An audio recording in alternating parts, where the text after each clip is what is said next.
It's the most incredible feeling to be here. This is live. Live.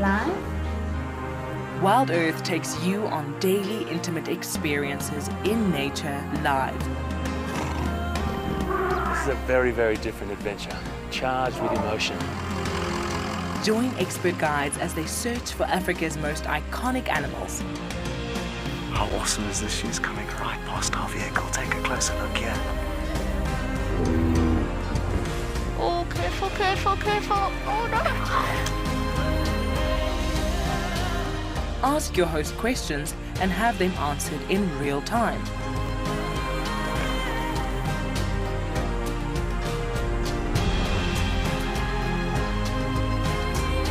Join us live every day on Wild Earth.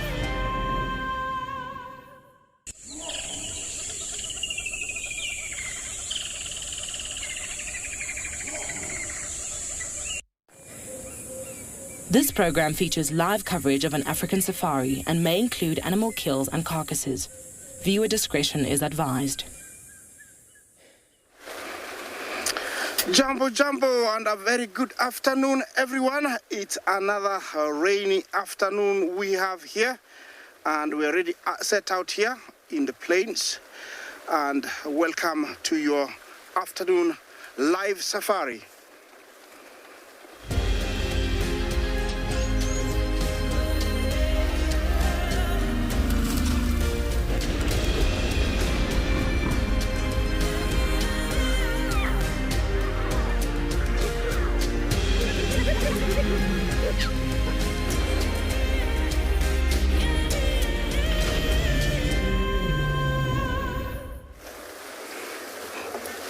Well, Jumbo everyone, and welcome to the beautiful Masai Mara. And here we are at the plains, ready to bring you this life's journey. And we have inland to start with on this riparian beautiful marsh close to the Olololo Gate. Jumbo everyone, my name is Isaac, and on camera I have Bungei. This afternoon we're here set out at this beautiful marsh to bring you this live safari. Remember to talk to us on #WildEarth. Questions and comments are really welcome. Remember, I'm joined in by my colleagues in other locations, so they'll be introducing themselves shortly. It's already raining, and this has become the sort of norm, as the weatherman predicted. There was a 57% chance of raining this afternoon, and he was right on. This afternoon the temperature is around 27 degrees Celsius, and it's going to be dropping very fast because of this rain. These rains, we call them the short rains, and we normally expect them. They don't last very long, only a very short time. Here I have a very beautiful herd of eland and zebra, and looks like they are getting away from the rain, or maybe going towards where the grass is shorter, because this is an area that is frequented by hyena and lion, and maybe they know that. Looks like they're very busy heading out. Eland, it is our largest antelope in Africa, found in the Horn of Africa all the way to southern Africa. It is the largest bovid we have. It's a grazer and a browser, and can weigh up to almost a ton. This is a herd of mixed males and females, but the one way back there is a male. He's got a beautiful dewlap. Dewlap is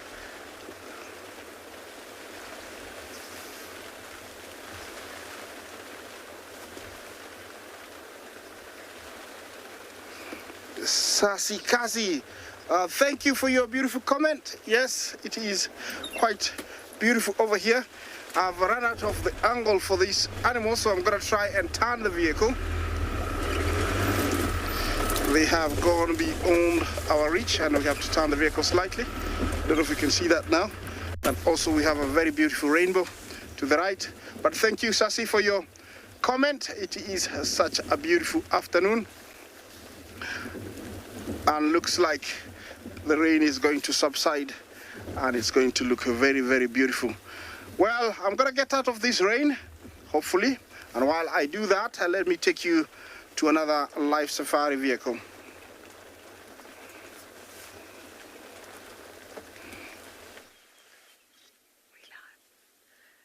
Good afternoon and welcome to and Beyond Phinda Private Game Reserve. Sounds like they're having a glorious afternoon in the Masai Mara there, and hoping the rain will subside. We've got a lovely hot afternoon on our hands, very few clouds in the sky, and as you can see, the animals are enjoying this afternoon as well. This female cheetah has managed to successfully make a kill, and both her and her cubs are now going to feed wonderfully this afternoon. My name is Kim, and behind the camera we have Gert, and we will be with you this afternoon. You can actually hear in the distance there a greater hanegaard, which has been calling the whole time we've been here. You can see both the cubs are actually trying to feed at the same time now. And it's one of the wonderful things about cheetahs. They are actually quite, what's the word? You know, they share their food. Very, very different to lions, in that lions will often fight over a carcass and growl and scratch at each other while they're feeding. Cheetah are very understanding, and they will feed beautifully alongside each other. So these are the same cheetah that you saw earlier this morning at and Beyond Phinda. Sure, you saw that they were quite active this morning, and certainly we were right in predicting that they were going to try and hunt.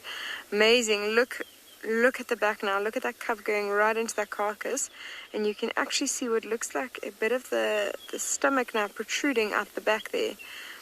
And what's going to be interesting is to see if these cubs have learned wonderfully from their mother not to puncture those organs. Cheetah don't feed on the stomach or the intestine, because if they were to break that skin, it would make an incredibly pungent smell and would attract other predators into the area. And in fact, it's very integral that they don't do that at the moment, because there was a pride of lion that was seen in this area this morning, so they've got to be very careful.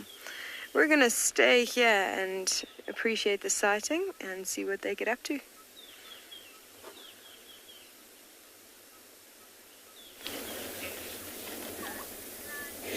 Good afternoon, everybody. Afternoon, back here in Juma Private Game Reserve in Sabi-Saints this afternoon, where the temperature for the day it's about 93 Fahrenheit, 34 degrees, which is highly little warmer for animals to come very much active. But we got these beautiful elephants, and my name's Andrew on camera this afternoon. That's Theo. See his thumbs up already?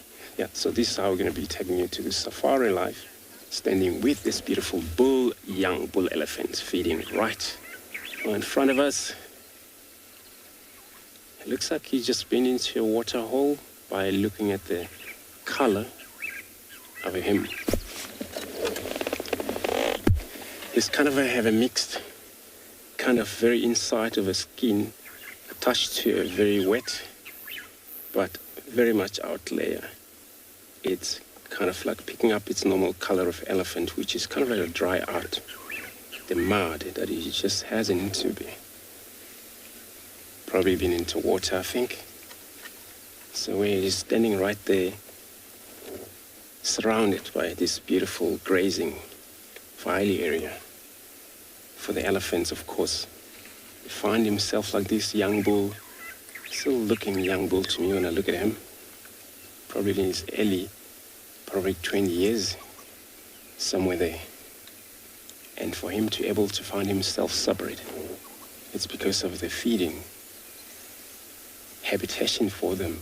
This time of the year, it's all green grass is available for all elephants, and there's not such a mission for them to able to have a competition for feed. And then I have to hunt for grasses. And that's what makes a lot of difference to a cat. Carnivores and the herbivores, which grasses, they all walk over it and eat again and again. So he's probably going to be joining the other group soon. as you walk right behind these bushes, he's going to just come up on the other side. And they won't actually stand still for long, because then they need to get all fresh grasses all around them. Green that take place just because of the rain we had last week. And it's a lot of beneficial for these type of animals to sustain their body weight. Such a heavy, massive body animals. Because for them to be able to get enough feed, you have to stand and move. Majority of the time, elephants eat and move very short period, and we're just gonna stand still.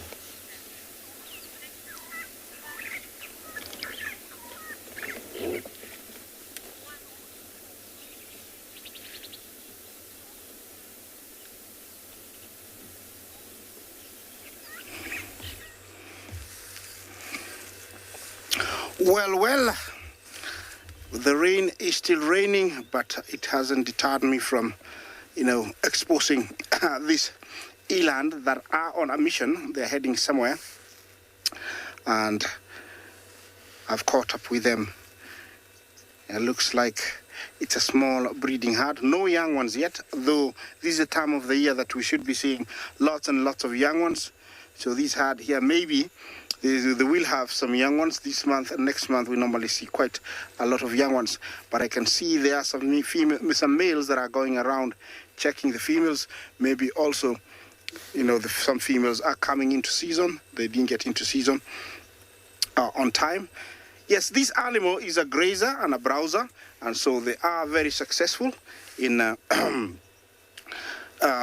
survival, because they can live where there is bushes and also where there is plenty of grass. Very shy, always tries to get away from, humans or lions. Mostly humans try and get away, and all their senses are very, very good. It is very heavy and cannot run very fast, but to get away from most predators, it is a very high jumper. It can jump almost 20 feet in the air with ease, and also about, 12 meters, which is 36 feet. So it is a very high jumper.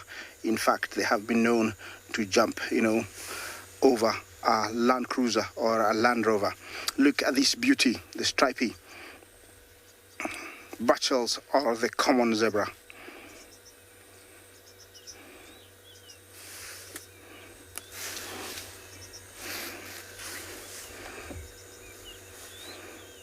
They are very common.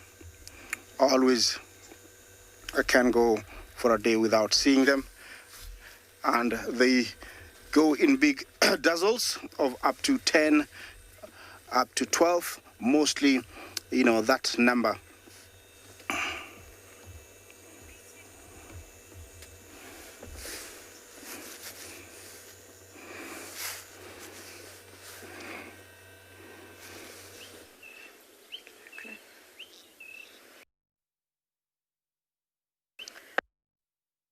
And we just sitting with these beautiful cheetah, enjoying the fruits of their labor for this afternoon. You can see that one cub at the back is really getting in there.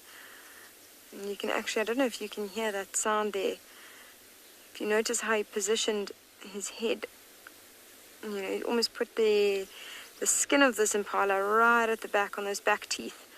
And they've got scissor-like teeth at the very back of their mouths, and that enables them to cut through the skin really easily. So you can hear a combination of like a cutting sound and also a breaking sound, because he's now currently going through the ribs. Now I'm assuming this is the male. There's a female and a male cub, and he just looks a little bit bigger to me, and I would assume also that the male might generally be the one to feed first. So that's why I'm thinking that is the male cub. But we'll have to wait till he gets up to get a proper check. You can see also licking that blood at the moment. Oh, beautiful. Has a bit of blood on his chin there. And licking up all that moisture. You get a lot of moisture from that blood. In fact, they spend quite a few days after they fed because of the moisture in the blood.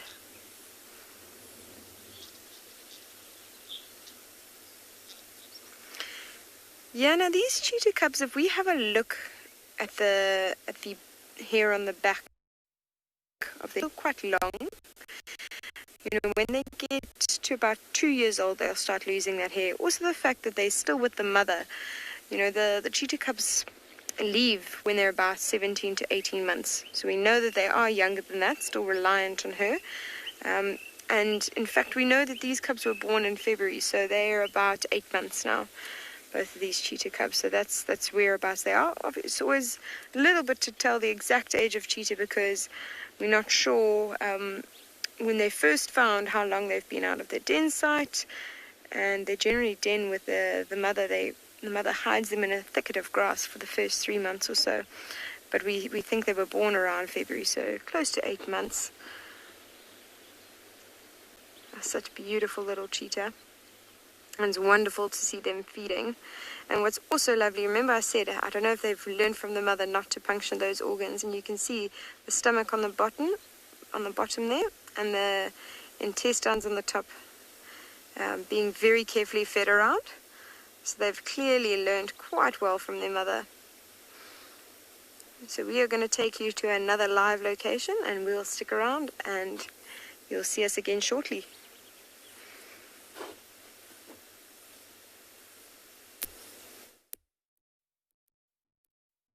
Okay, so we managed to find the Birmingham Pride again. So our plan was to come here and watch them as they're eating the carcass. But somehow, these 11 lions managed to eat the entire giraffe this morning. And there's nothing left. We went there, myself and Odie, and there is just bone. But, as you can see now, there is another giraffe.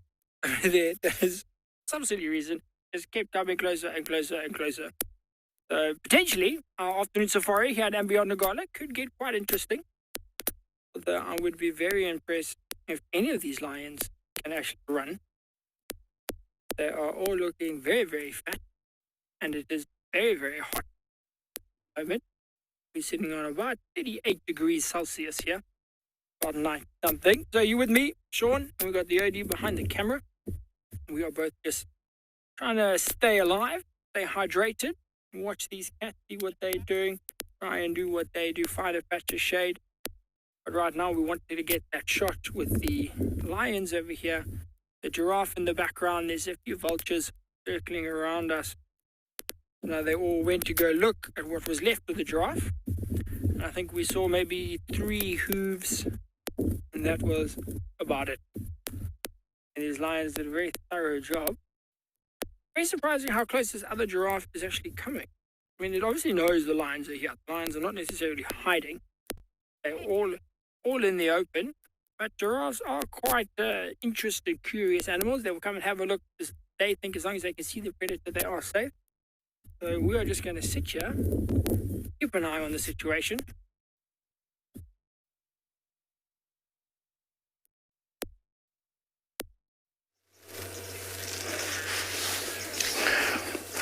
Well, I haven't gone very far because the rain hasn't stopped.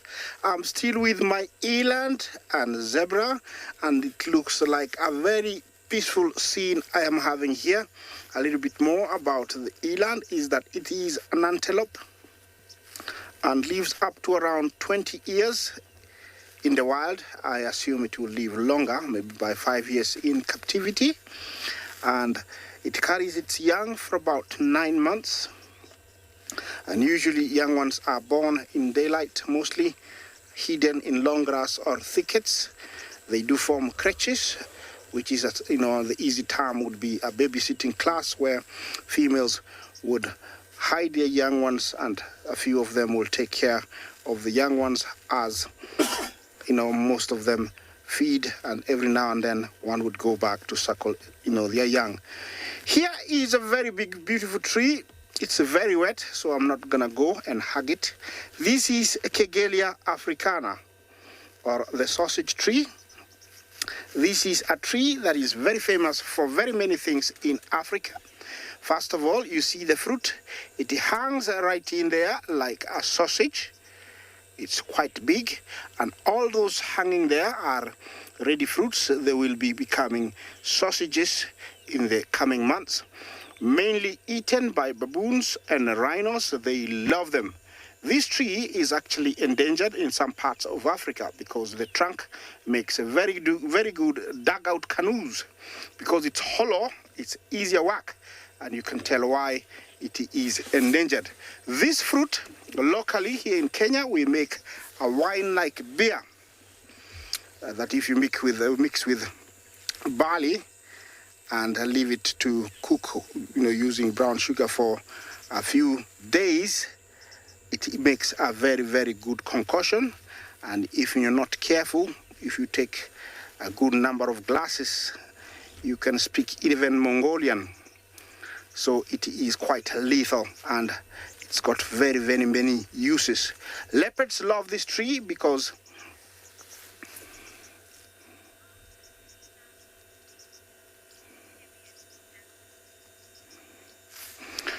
Finak, Jumbo, are eland the only heaviest antelopes?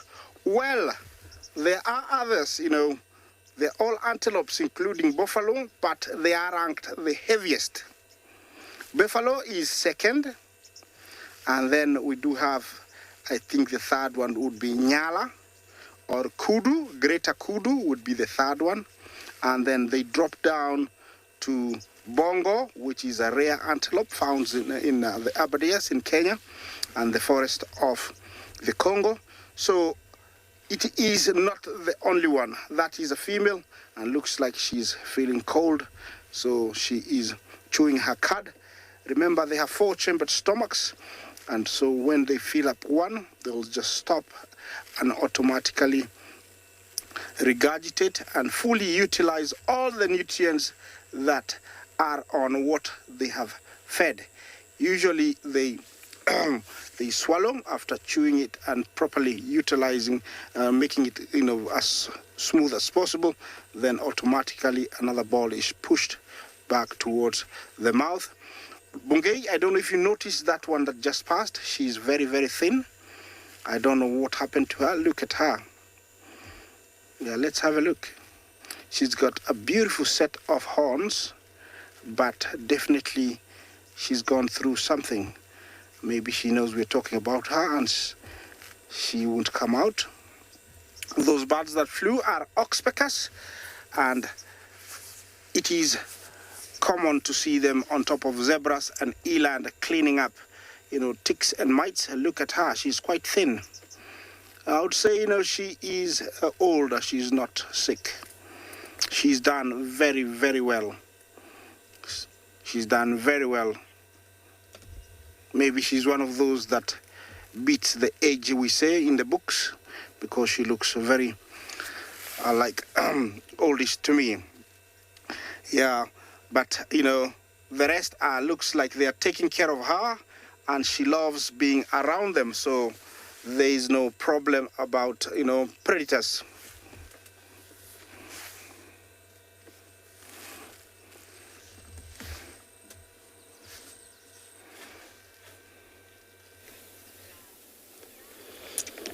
Beautiful back here again.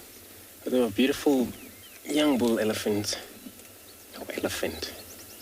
He just now get close to us. You can see how he's trying to reach these little branches.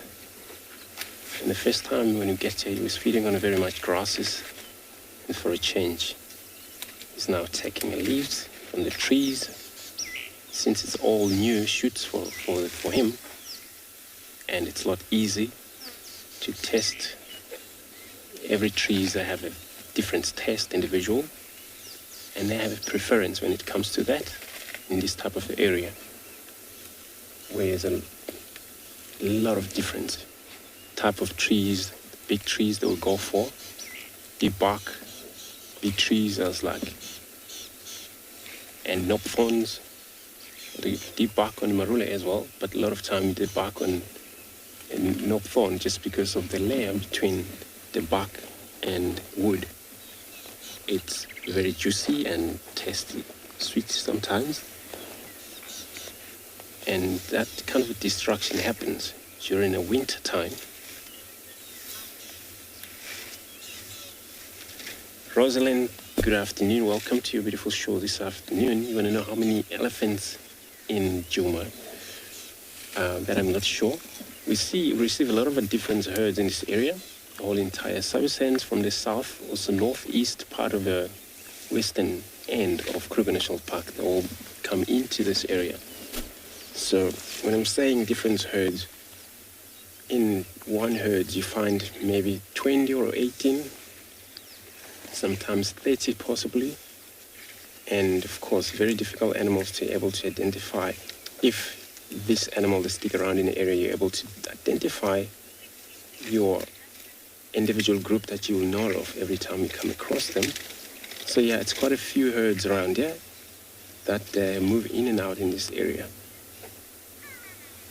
It looks like you're just gonna move away from us, but this is not all about getting away from us. It's so that, you know, the grasses attract him so much. So every time as you look far distances, it's all challenges for him because it's green more than where he is. So that's what makes him move like that. So he's probably going to be going to join the other group later on, which we're not sure how far the other group is. He hasn't even contact since we get here. And then just going to watch him, see what he does for us. But anyway, it's going to be hopefully move away from him or we go away.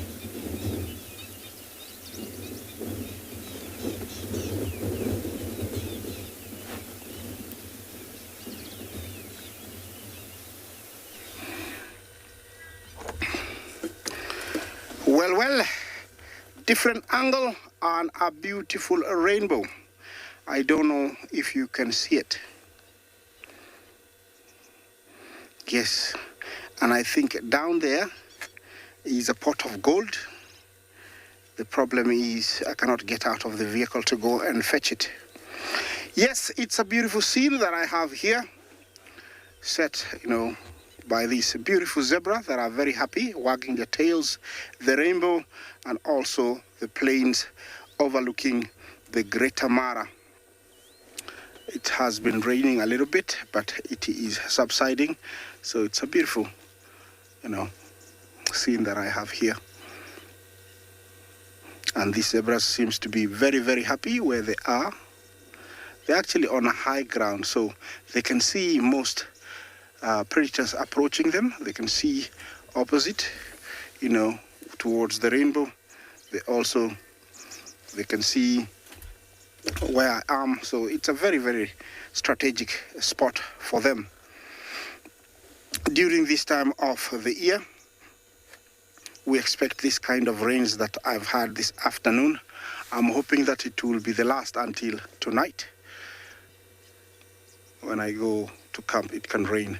The rainbow actually stretches, you know, quite a long ways. It's almost complete, but we cannot share everything with you because the angle is not that good. You see that?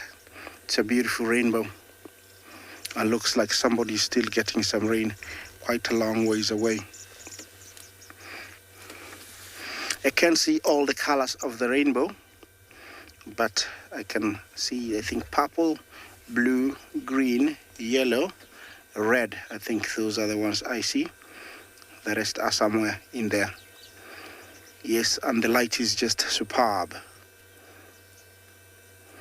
I have a few birds that are making noise behind me, and apart from that, it is very peaceful. Just to give you an idea of how quiet it is, I'll go quiet for 2 seconds or 3 seconds or 4.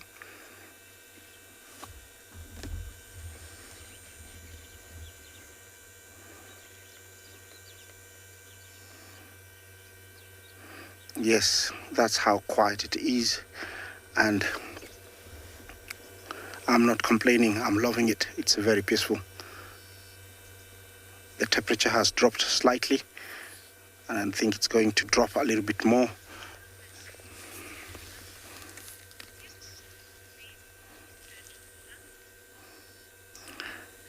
Jumbo Patricia, thank you for your comment. Beautiful scene. Indeed, it is. Perfect words to phrase that. Maybe we should have more, how would you caption this? If it was you. You know, beautiful, beautiful scene. We've had that. Maybe we could have some more captions for this. It's actually a very beautiful scene. It looks like those postcards we used to receive, you know, a long time ago. We used to have this kind of scene. Well, these zebras looks like they're very happy and scattered. Usually, if they're spooked, you'll find them close together. But you know, they're very spaced out. It means that they are loving this area. Well, I'm gonna enjoy this spot for a few more minutes. Let's see what's happening in another location.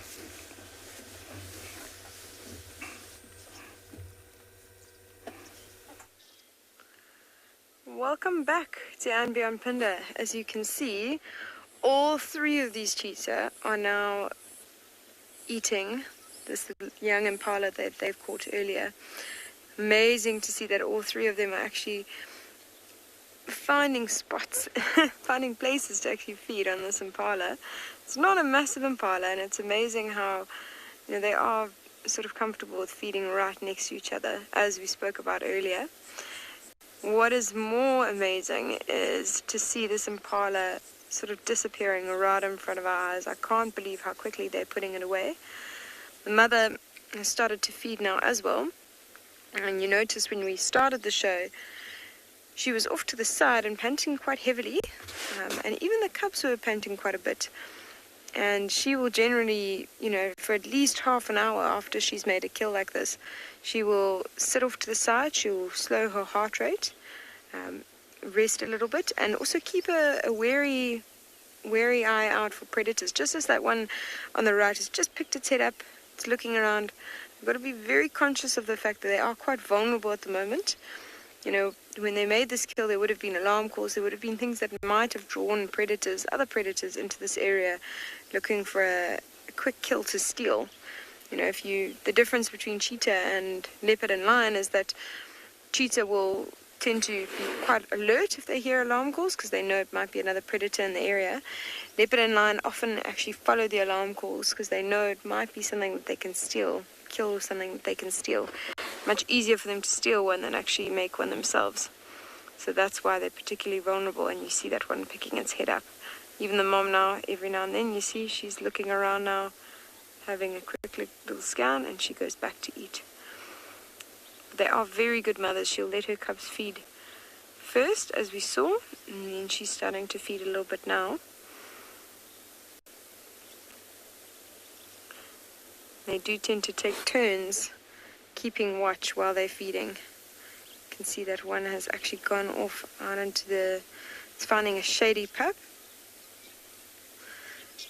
Finding a little shady patch, and it's probably going to lie down and take its turn for watch. We're going to stay with these cheetah and send you to another live location.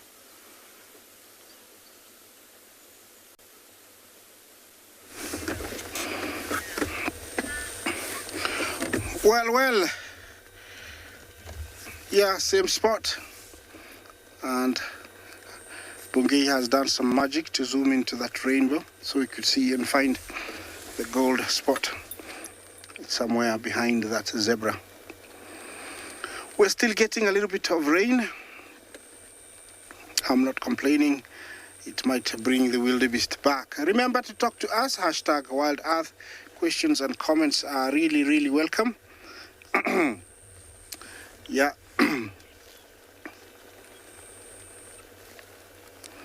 It is such a beautiful scene that I have here with these zebras that are very peaceful, grazing and enjoying their time. They are the only animals on that little patch. It's about 5 of them, and I think they're very smart to have been there.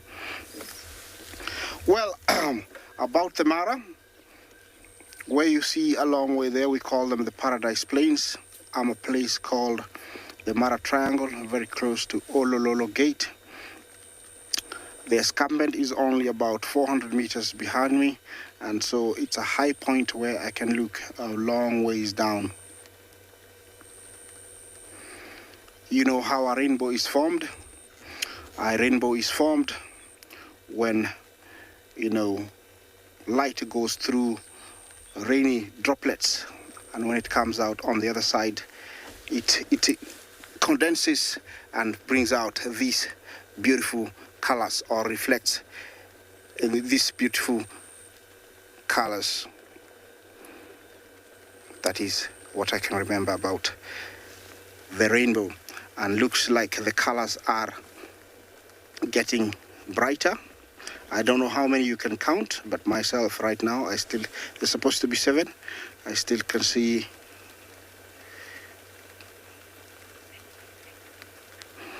purple, blue, green, yellow, and maybe red.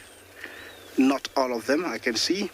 So if it gets brighter, we might get to see all of them, but those are the few that I can see.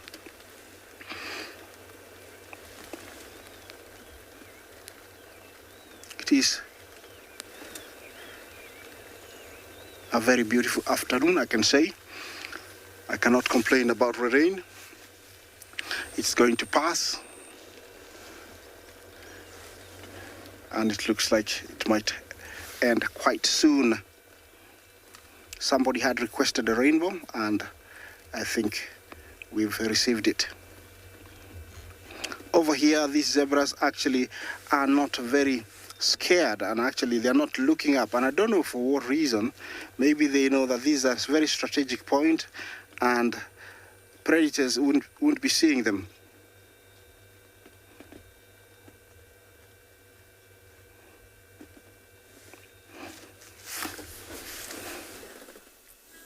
Good afternoon and welcome to this part of the Masai Mara where we have elephants who are slowly grazing after the rains. My name is Tim, and behind camera we have Big James. We've had a big storm that passed over, and now these elephants seems like they've not been in the part of the storm. So they're slowly grazing out of the river. You can see one of them there has a bit of wet legs. Tiny calf there. See how they walk, protecting the babies. See, the baby has to be on the other side of the mother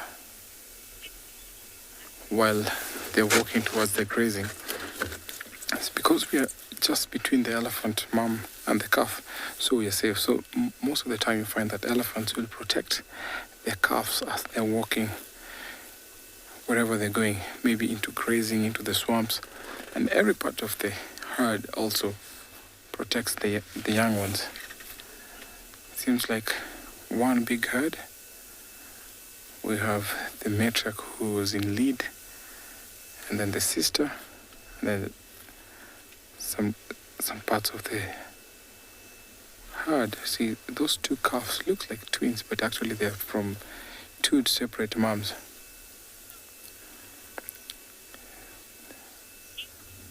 This is a very nice herd. I'm going to stick here and see what and where they're going to.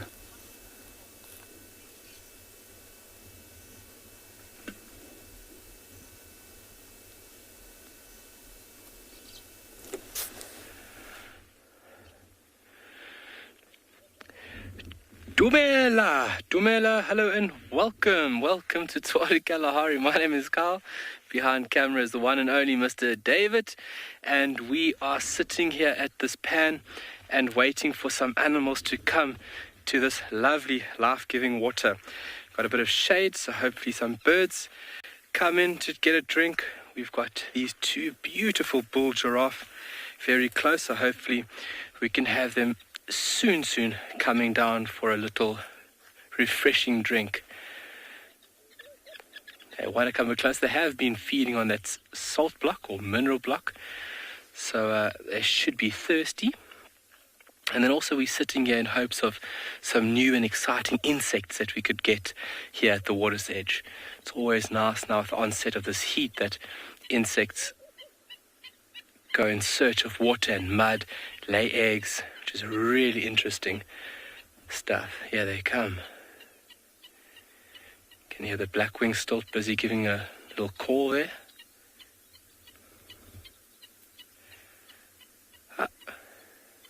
Quite a young giraffe, maybe about 3-4 years of age.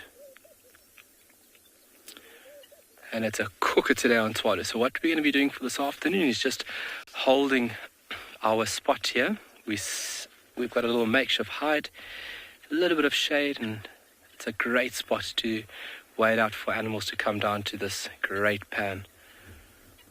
I told David I'm also going to jump in the water later and go for a swim. So you guys might see a hippo, a very white hippo, in the water splashing around. As long as it's entertainment for you folks, that's number one. But a really beautiful day. There are some cheetah tracks north of this pan, so hopefully they're still in the area. And hopefully they come down and say hello to us.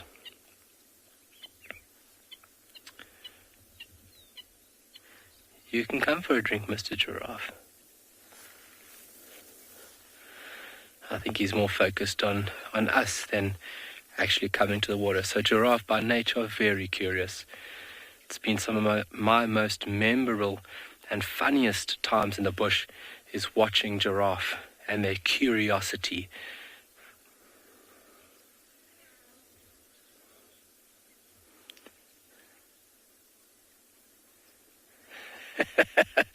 Betsy, I jump on David's back and David runs really fast.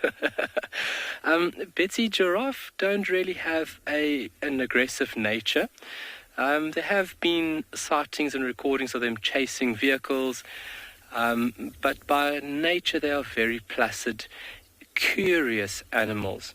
So these giraffe, also being young, they would more than likely keep this gap between us and them. So we're in an area where they are alert right now. So every animal has its own distinctive zones. And now we're in an area where they are alert of our presence, but not threatening enough our presence for them to actually physically feel threatened or want to charge. They will tend to flee than rather fight. And if I had to get close and that animal had to defend itself, it can do it fairly well. It's one of the only animals, hooved ungulates, that can kick in all directions. And a hoof that's about 12, 13 centimeters with the power of those legs is a really heavy blow. So hopefully it won't charge us. If it does, I will let you guys know how fast David can run. But we should be fine for now. So our 2 shell ducks still here. 2 of the chicks. The other ones have not returned, so they have gone off and hopefully have found a spot for themselves.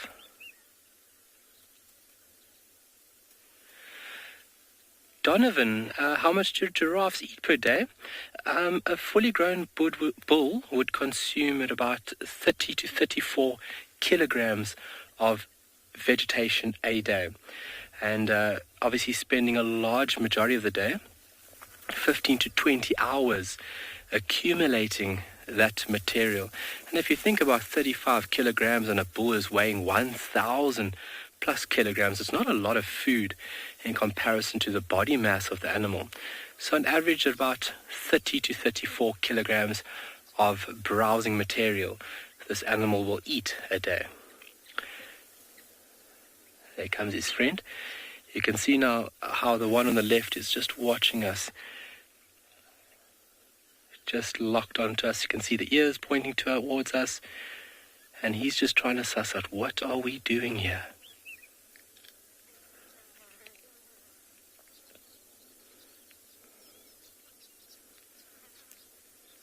I think they're going to team up. 2 of them and 2 of us. Do you think we can take them, David? Yes. We're going to send you off to another amazing location. We'll see you guys later.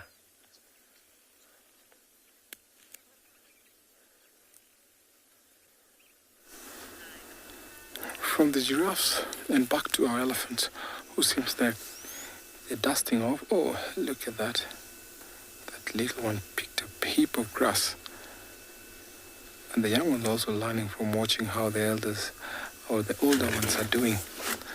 And that one is so much playful, that bunch of grass there. So after they've come from a mud bath or water, they sometimes use that dust because it sticks on the body and then it's a way of cooling off. Previously there was a big male that was being chased by another male. So bulls sometimes will be aggressive to one another, especially if they don't want them closer to this kind of family. Oh, that one is going bizarre with that piece of grass there.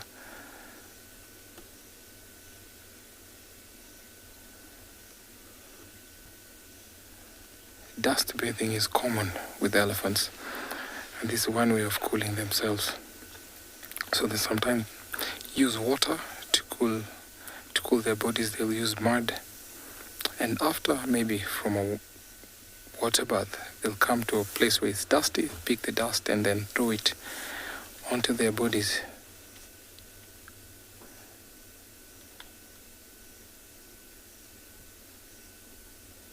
And then later on, they'll go to it.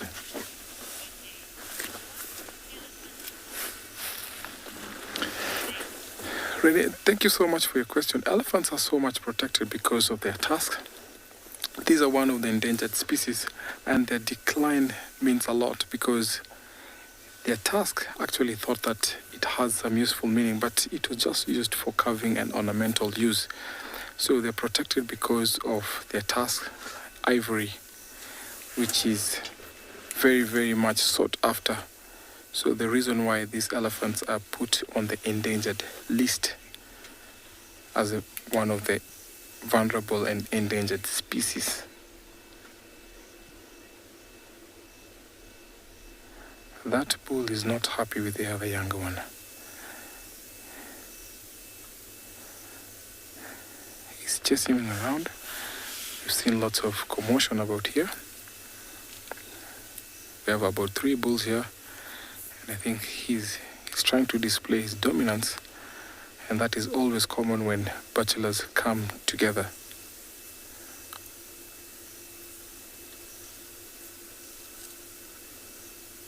He's all wet.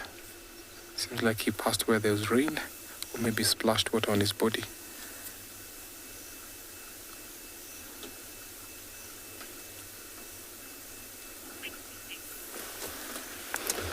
So these 3 bulls have isolated themselves from the herd. So it means that bulls walk alone, and whenever they come across the herds, they'll at least mix to see if one of the females might be in estrus. But if the matriarch is not happy with them, he always pushes them off. You can see they've separated, and those 2 bulls were in a kind of a clash. They're fighting off. A little bit of scratch there. How wonderful is this to come and watch elephants' interaction out here in the wild.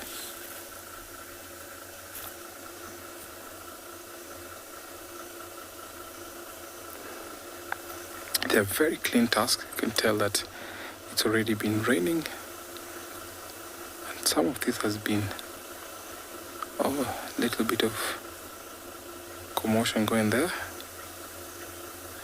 So this bull is not happy. How wonderful is this to watch this kind of interaction?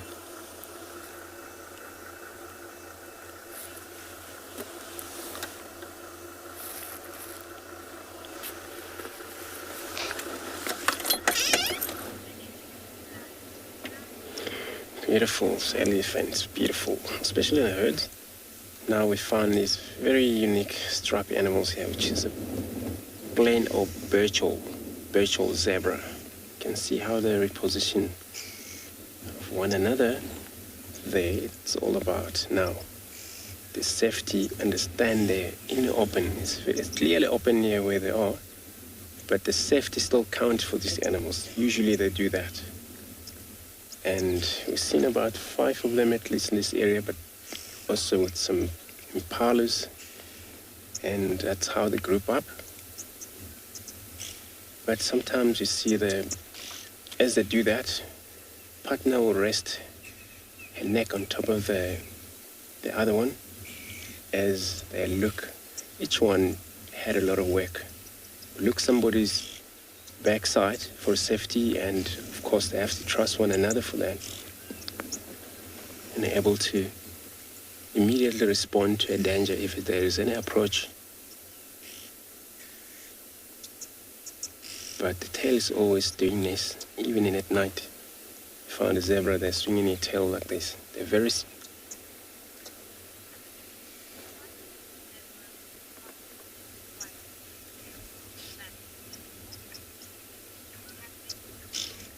Cassie, good afternoon. Welcome to your beautiful shore, wildlife shore, your shore right now. So you want to know why they swing their tail every now and then. So mainly most of the animals, they do that because of their flies. Could be a way of some animal, they use their tail to communicate. Of course, the tail is so important when they have them. Especially cats, they would use the tail to be able to communicate because they have to move silently, hunt.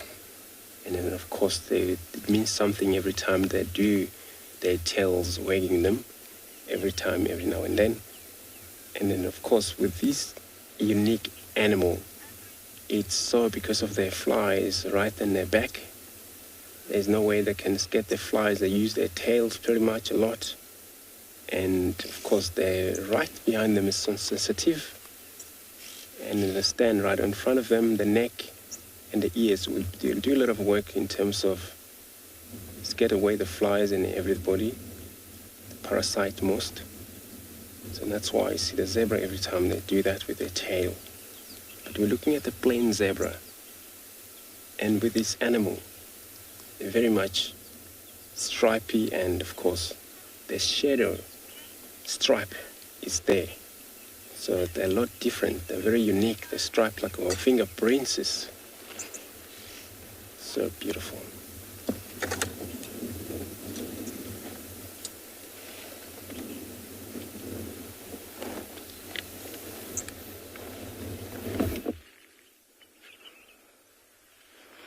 Welcome back. Welcome back. Beautiful little scaly feathered weaver. Pretty little bird, and up close like this, how David is getting us, is really a great opportunity to appreciate this beautiful little bird. Yo. Sorry, there's another little beautiful bird here, a black-faced waxball that flew in. I'm just waiting for it to see if we can get a view. And then just to the left of it, there's those big, robust, white-browed sparrow weavers, also coming down for a bit of a drink. Oops. And then we've got on the other side of the pan those beautiful black-winged stilts. You can see how much deeper into the water those birds can get in comparison to the black-winged stilt that we're used to seeing here. So they really got a big advantage when it comes to feeding in deeper water. And then those needle-like beaks are used just to pluck insects out of the water.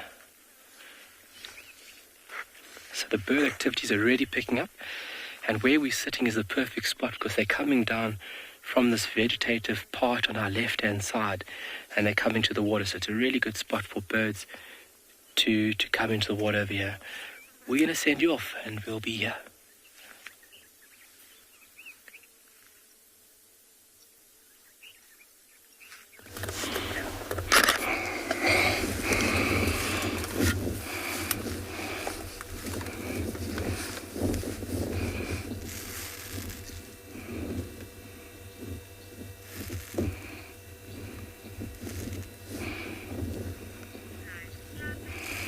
Here we are with some three very beautiful silver-backed or the black-backed Jacko puppies.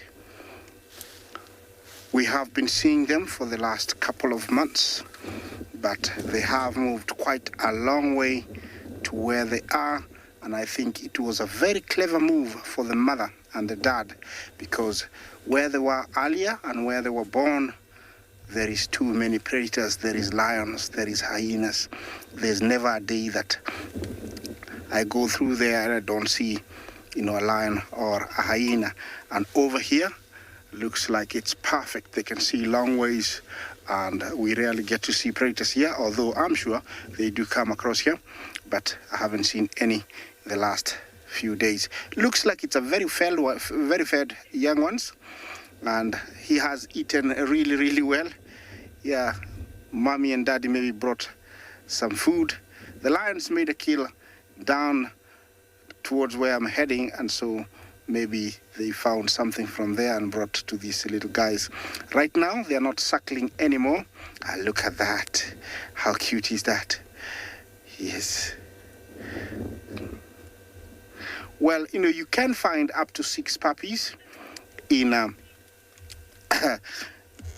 den, but infant mortality is still very high at a very, very young age. These 3 looks like they might make it. I'm hoping they do, so we can have, a bigger number of these beautiful canids. These guys are not, scavengers at all. They do hunt for themselves, and they have endurance. They can run really, really fast for their prey.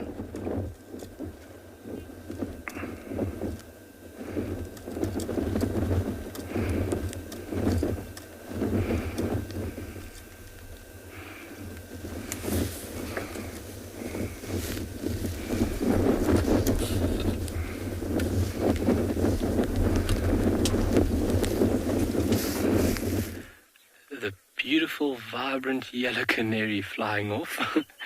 And we've got a nice flock of these scaly feathered finches, or weavers, sorry. With these name changes, you're still stuck in with the old names, and it's very important that we practice the new names. Just go to the black-winged still quickly. Oh, okay, wait, sorry. There was just a little bit of displacement behavior, a bit of aggression from the black-winged stilt. Opened up its wings. Obviously, with those 2 birds, they are feeding within the same area, so you would have a bird showing a bit of aggression against competitors and trying to displace its rival. So that black-winged stilt can be quite aggressive. We saw it the other day dive bombing the black-winged stilt itself.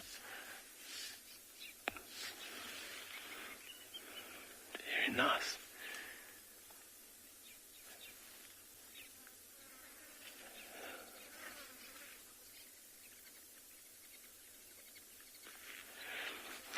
Renee, are there a lot of migrant birds in Tswalu? There are a handful that are now migrating from the central part of Africa into Africa, migrants, and as well as birds coming from the northern hemisphere, so Palearctic migrants. So there's bird species like cuckoos that are on their way down, which are into Africa migrants. We've got swallows that have come down, greater striped swallows. There'll also be a few other swift-like species that have come down. So a handful of birds, and that obviously takes our bird list from 80, which is in winter, up to about 120, 130 in summer. But the Tswalu species list is recorded 280 birds we recorded on Tswalu. But so winter 80 species, and then summer with those migrants coming down, it gets to about 120, 130. So it's a good day's challenge, or a good few days challenge, going and searching for those specials that have obviously arrived and remain here for a short period. But really nice. I enjoy the migrants. It always changes things up. And also behavioral adaptations like your brood parasites and all the other sneaky birds. Really nice to watch. Yeah. There's a lot of these little weavers coming down. There's a yellow canary also coming to the water. David's going to get us in there quickly because they don't stay very long. Beautiful. Whoops. Oh, a big bird just flew over and gave them a fright. On the left, coming here, a little namakwa dove. Beautiful. Also coming down for the water. It's like a little female. Obviously the male having that black facial mask with a big black bib. Oh, it is a male. There we go. Fantastic. What a striking dove. It doesn't look like a dove species. First time you see it, you don't think it's actually a dove. It doesn't resemble the normal dove-like shape. But a really remarkable bird. Also really well adapted to these arid environments. Oh, African red-eyed bulbul. Also a very aggressive bird, especially around a dining room table.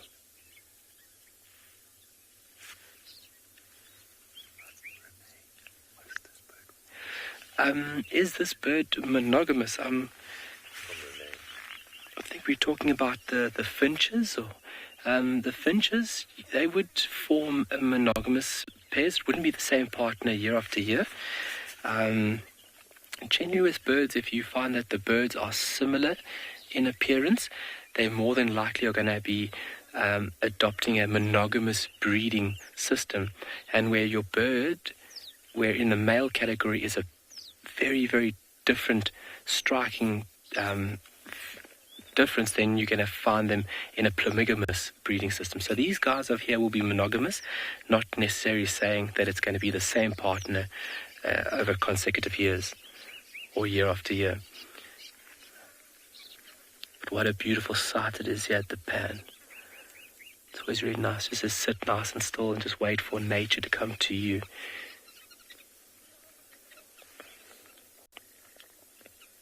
Beautiful. So a very abundant sociable weaver also coming to the water. That very, very strong conical beak, got a bluish greyish tinge to it. And one of the birds we see in the larger flocks here in Tswalu. Oh, bulbul also want to... Oh, look at the vent. Did you guys see that? Look at that nice yellow vent. Very easy way into recognizing this bird. We're going to send you off to a very nice location. We'll see you shortly.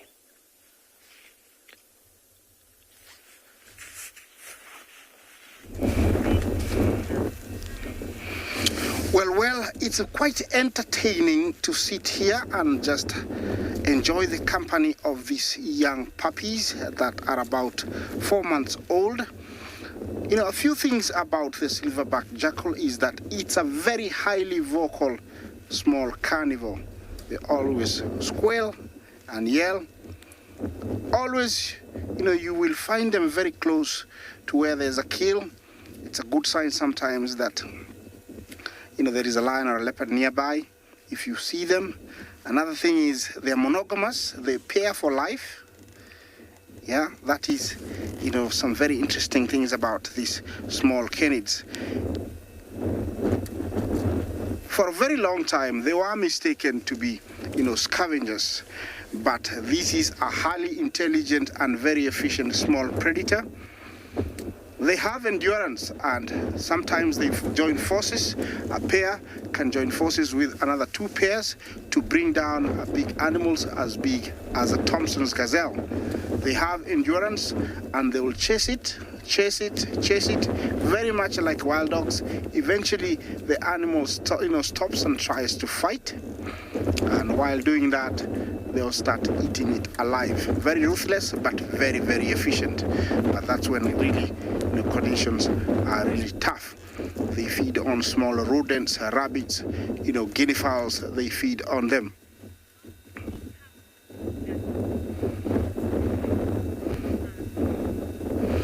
Sorry, you broke up there, but I did hear, you know, how many puppies they normally have. Up to 6. They have up to 6.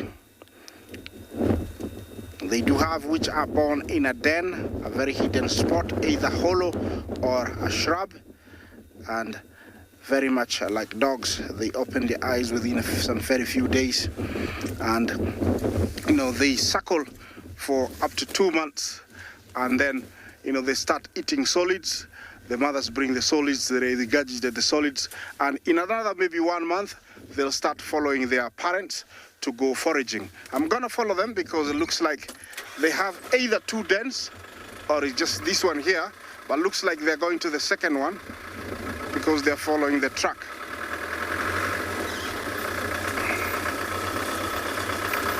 Well, let me continue following them while we take you to another live, you know, spot.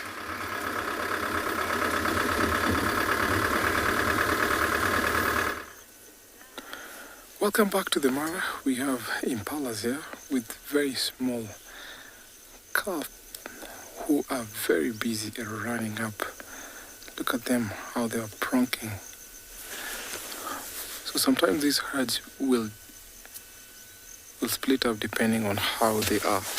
Especially this one with very small calves will be just hanging on together. Oh, that young one is so much playful. You can see them pronking, which is a typical behavior, anti-predator behavior. Very, very cool to see. And mostly after rains, you'll see most antelopes become active.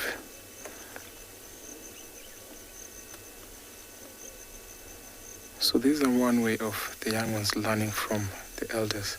Wow, look at that. Super.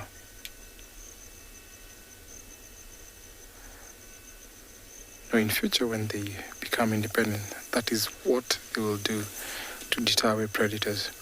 And as soon as they see predators, they'll start pronking. Just like that, pronking, and then fluffing of their tails.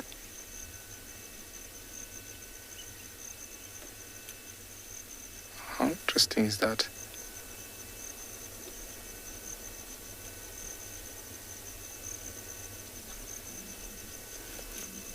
So everyone has started running, and they actually made it's like an uneven run. Oh, it's come to the road. Wow.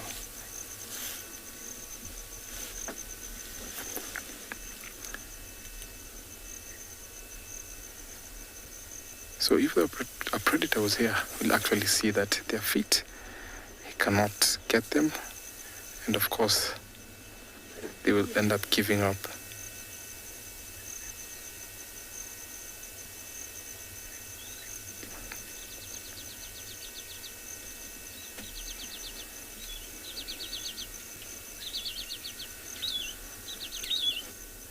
It's super fast. Look at that.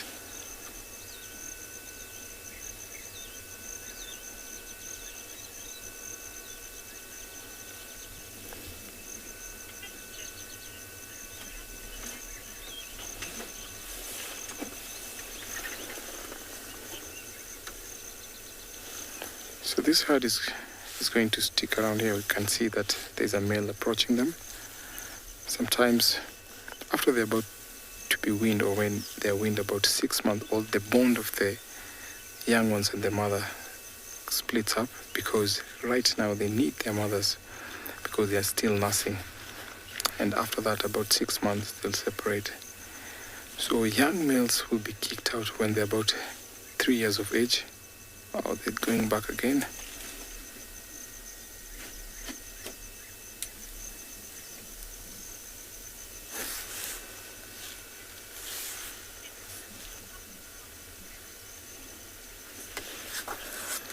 Nicholas, thank you so much for your question. These impalas can run to about 45 kilometers an hour. They're super fast, and sometimes can even get up to 50. So cheetahs, leopards, and even hyenas would sometimes prey on this species here. But I've seen most of the time cheetah prefer smaller prey like impala, Thompson gazelle, Grant's gazelle, and baby impala. At this age, if a mother cheetah was here and has cubs, this is what they choose for them to train the cubs. Because at about 6 months or 7, they are trained by their mothers how to go about hunting. And a mother cheetah will come and isolate one of the young ones, then let the young cheetahs practice the hunting game.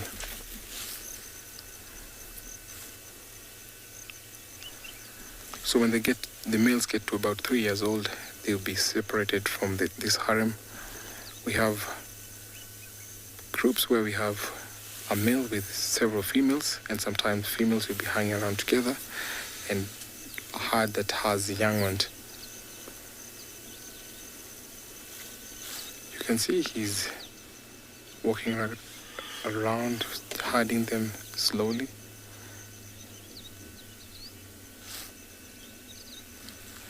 That was a very interesting behavior to witness, the pronking game. So I'm going to hang around here and see if they'll still be pronking. And sometimes you never know if a predator might be around, and especially after the rains, that is when they choose to hunt. As I take you over to another live location.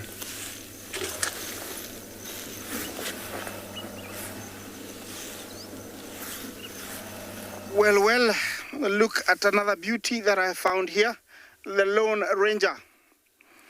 Maasai ostrich. and he is in full breeding regalia or plumage. You know, ostriches come into season. The males, they get this pinkish color. It is an adaptation that, you know, their skin is able to change the color. They have the pigmentation to allow that to happen, and they change it, and that allows him to excite the females, and so they can come to him.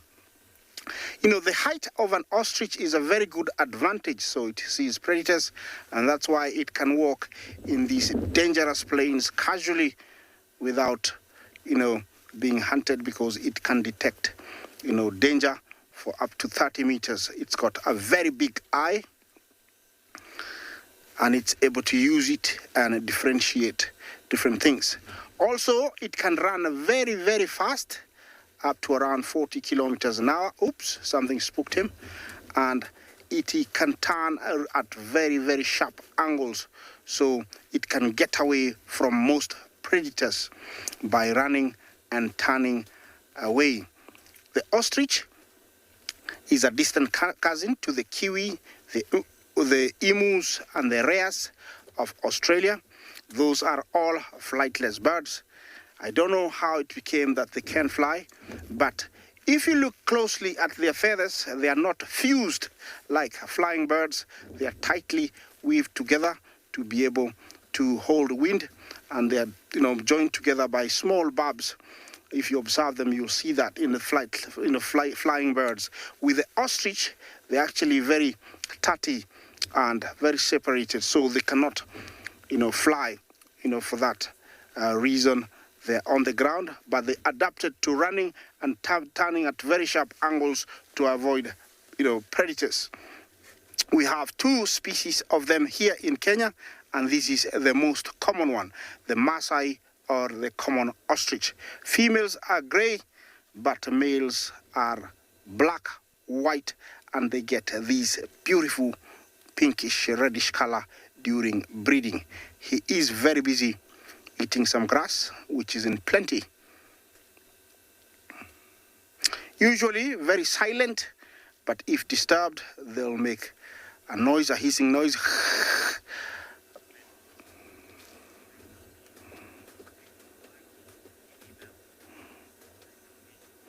Origami, did you say the biggest eyeball of all mammals?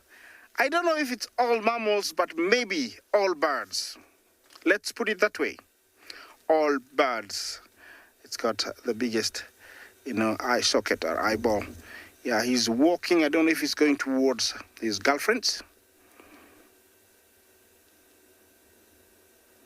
Main threats to this beautiful bird are hyenas, lions, and for their eggs, there are mongooses that are known to use tools to crack their egg.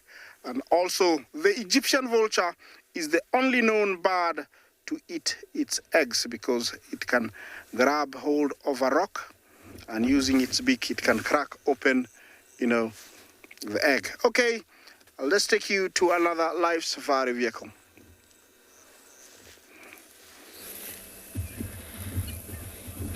Good afternoon and welcome to Djuma Private Game Reserve in the Sabi Sands, everybody. And we've got 2 beautiful female kudu moving through the dappled green light.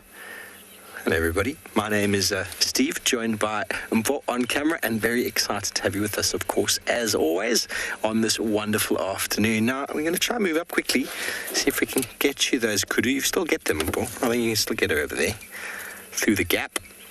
They are quite happy that the browse is back. Sorry for our absence. We had to fix the vehicle, so we are now back up and mobile. Marcel, our technician, is a wizard, and we're able to fix what we had broken. So on we carry, and out we go. Just love it with kudu. You think you see one, and then there's 2, and then there's a third one now. They're probably going to cross the road in front of us shortly. And when they're in the vegetation, they are quite camouflaged, very easily lost in the vegetation. But when they move out into the open, They are rather awkward, in fact, rather awkward in the open. You see, I mean, there they're moving and you know where they are, but if you didn't know they were there, it would be very hard to see them, wouldn't it? Now, kudu are almost exclusively browsers, so they're very happy that the vegetation has come back again. This time last year, the kudu were really struggling with condition. There was almost no food for them to eat. But these guys or ladies' hips are looking good. Oxpeckers are cleaning them quite nicely. And they're definitely preparing for a very long green and wet season.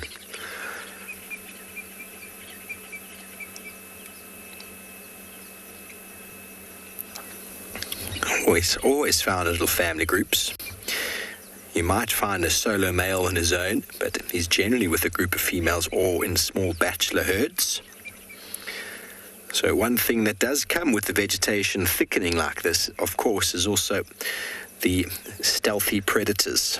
Now the kudu are feeding in a direction towards the wind, so they're kind of smelling as they go, and in this time of day, they're normally quite certain that the predators are not going to be too active. But they're still vigilant, still very, very keen senses. Their ears moving left to right, trying to detect any movement. Hello, Renee. The main predator of a kudu is by far a lion, although packs of wild dog will kill them as well, and leopard have been known to take the youngsters, although the adult kudu, female adult kudu, are also prone to being taken by leopard from time to time. Let's move up there quickly. Let's see if we can get another view. But lion is definitely the major predator for kudu. Hyena, I suppose, as well, when they hunt, could take a kudu down. But young kudu obviously are quite vulnerable. But I think the Pungwe pack, when I was there last time, or just before I got here last time, they took down a kudu just by our camp there.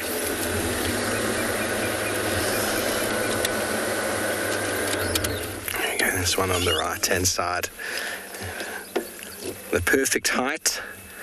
You'll notice we get the giraffe, which is the tallest of them all, and then obviously eland, which aren't very common here, are a little bit taller than kudu, and then kudu, and then down from the kudus, the nyala and impala, and then bushbuck, steenbok and duiker falling down at the bottom. So there's sort of this staggered height of animals. You won't get too many animals that are exactly the same height when it comes to browsing, so it gives them different advantage. And when you find your animals at a similar height when it comes to grazing, well, they feed differently on the grass. Some will eat the longer grass, and some will eat the very short grass. See that? Wants to know the difference between browsing and grazing. Well, most certainly the name almost gives it away. Browse is the sort of leafy material growing on the trees, as well as the herbs and the forbs, and the grass is grazing. So grazers are those that feed on grass, and browsing is those that feed on leaves. Now, many animals, namely impala, nyala, are mixed feeders, so they're able to capitalize on both. That gives them an advantage over the kudu, because the kudu, when the leaves are gone, they really, really struggle and they lose condition quite quickly. Whereas the giraffe, being the tallest of the tall, they're able to access whatever food is available, because they can feed really low down with that long neck, but also very high up. So it almost looks like these kudu are slowly sort of veering around towards Treehouse Watering Hole on our right. They might be headed for a drink, we're not sure. They know that predators are generally hanging around watering areas, so feeding very quickly in the heat of the day. Slowly make your way there and smell and listen for the presence of predators before exposing oneself. Imagine how well you would hear if you had ears like that.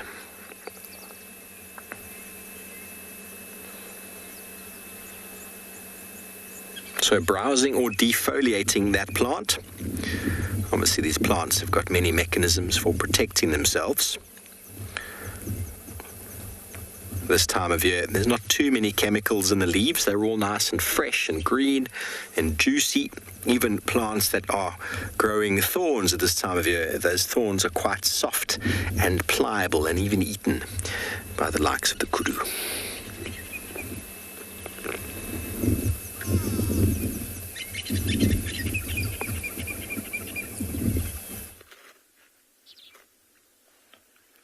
All right, welcome back. So fantastic questions asked about the little scaly feathered finches earlier. Yes, they are monogamous and they also do practice cooperative breeding. So that means that some of the offspring will actually help mom and dad with new chicks. And I got a little bit muddled up there with monogamous and polygamous. So generally in birds, male and female look alike. You're generally going to find them in a monogamous breeding format. And then when the male is, very different in appearance, more than likely going to be polygamous, multiple females by one male. Beautiful, beautiful southern oryx, busy enjoying the mineral block. Obviously with the soils of... Go to the right here, Dave. Sorry guys, we're just going to divert our attention here quickly. Lovely. Sandgrass coming in for a little drink. The morning we had a few more at that pan out west. This is an Amakwa sandgrass.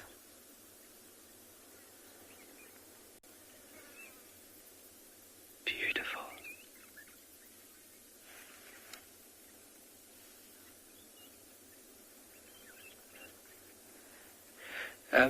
Sinak, do we have any pigeons on Tswalu?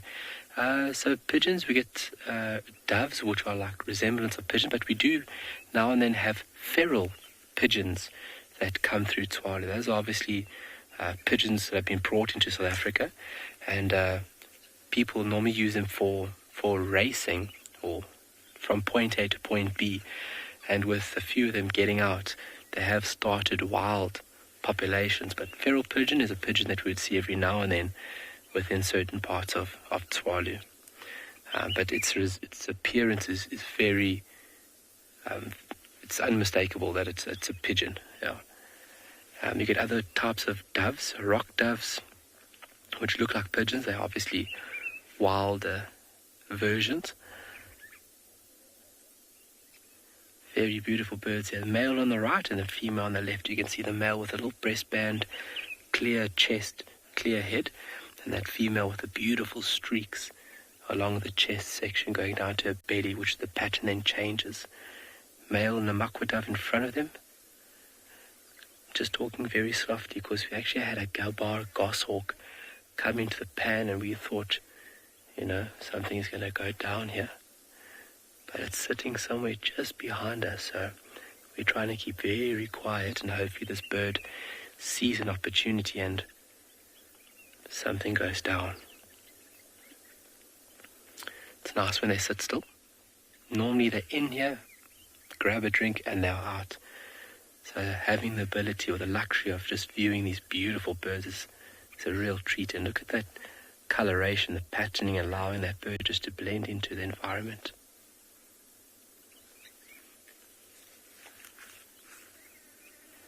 Starting to cool down a bit.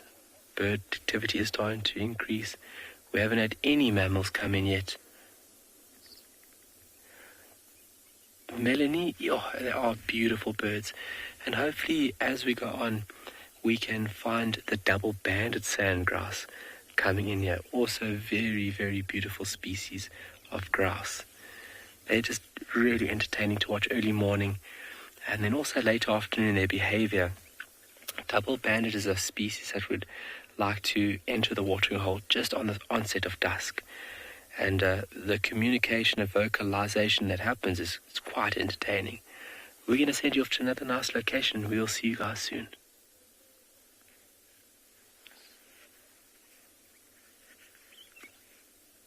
And there you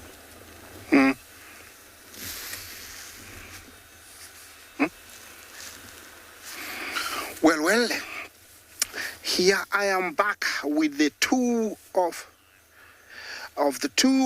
the river lionesses that had made a kill very early this morning. We didn't see the kill, but we arrived when they are just breaking, into the feast. And I tell you, they have eaten quite a lot of it. And this female here is still eating it. She's still feeding on it.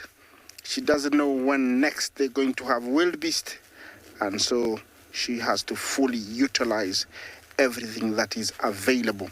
There was a lot of meat this morning. I don't think there is much left. I can see, looks like a leg, and that is the rib cage. She's still opening it up, and that's all we can see of her. I'm sure the belly looks very, very full. Remember that lions won't hesitate, and won't lose a chance if it prevails itself. Even if they're full, they will kill, and hopefully their digestion will take place, fast, and so they can continue adding, some more meat onto their belly. Usually they get really, really, they call it fat, but I'll call it, big. And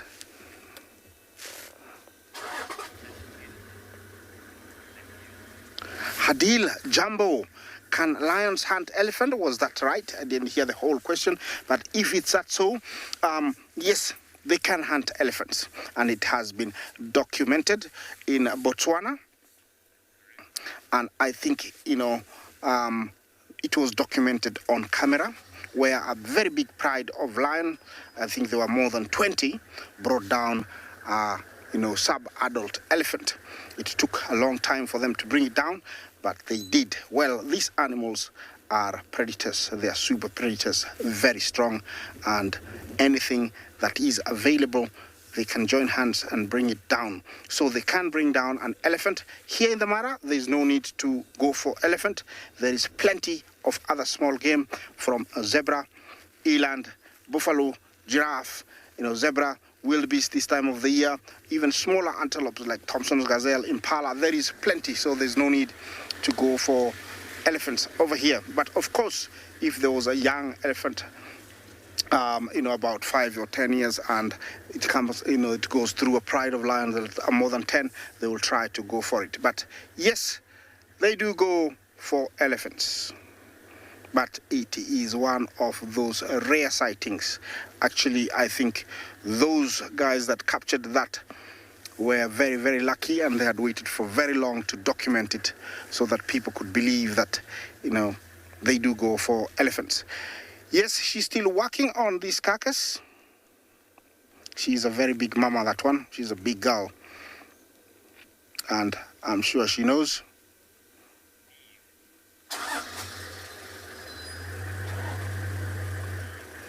Steve Jumbo, why are there no vultures near the kill? Well, a very good question. It is very disguised. It is very well hidden. You can tell. You cannot see that from either distance. Even the angle I'm parked is the best. And so I would say that visibility is what has stopped the vultures from being here. But when they leave, hyenas will come and pull it out, and that's when maybe tomorrow morning we're going to have vultures come by. What is that she's holding? Looks like very fatty part of, it's a skin. Part of the skin. The skin is very tough. It's a few millimeters, but with a few, sharp teeth, they are able to cut it like a razor. And I'm sure it takes much longer to digest because it's much harder than the meat. Well, this was a fully grown wildebeest, which can weigh up to around 130 to almost 200 kilos. And they have devoured it. Most of it is gone. And so probably each one of them has eaten over 50 kilograms of meat. Talk about sleeping. Lions know how to do it. Let's see what another safari vehicle is doing.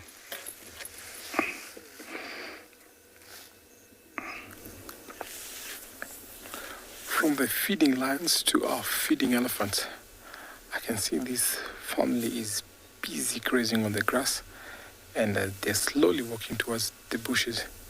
Now, elephants can eat grass, and they can eat both leaves and twigs.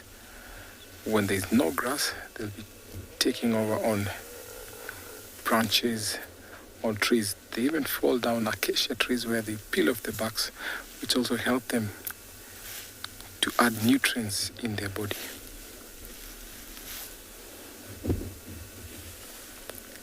can see the ears flapping very slowly, means that they are not hot at all. It's quite cool at the moment, a very good temperature for them. So they carry on to graze. As they walk into those bushes, they create pathways for other animals. So antelopes and other animals who use those paths to walk into the river get a good advantage. Here we have 2 youngsters, and I think they'll be joining the rest of the herd. I can see it's raining over in the distance. So these teenagers are almost leaving the nettle herd, and they'll leave the nettle herd when they're about 11 to 17. But once in a while, they'll be walking over back to their nettle herds, where they'll mingle with the rest of the family members and then carry on with their daily activity.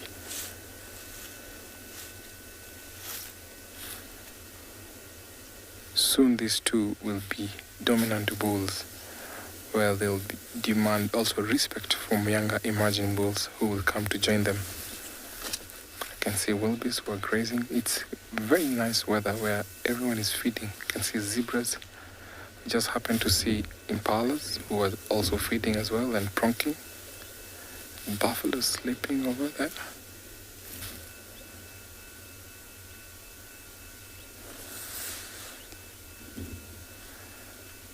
You see how elephants are clever when they're picking off the grass.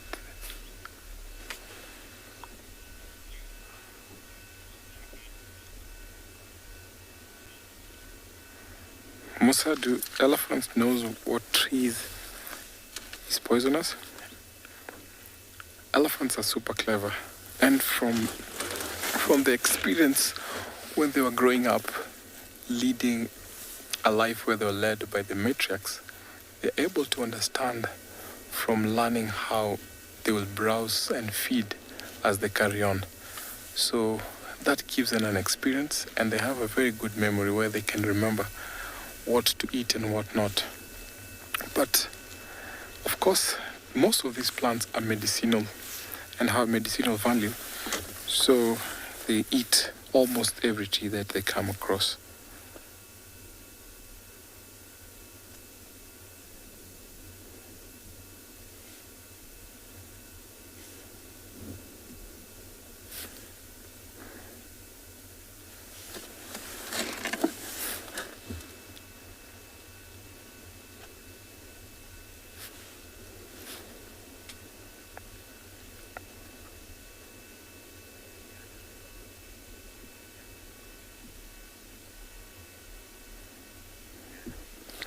Diana, thank you so much for your question. The difference between omnivores and herbivores is that herbivores eat only plant matter, while omnivores will eat both plant matter and they'll sometimes take on meat. For example, baboons, warthogs, they're omnivores. So we find at times, because they need nutrients, find a baboon going after a young impala, find a warthog going after rodents, and sometimes you see them nibbling on carcasses. So that is the two different things between the omnivores and the herbivores.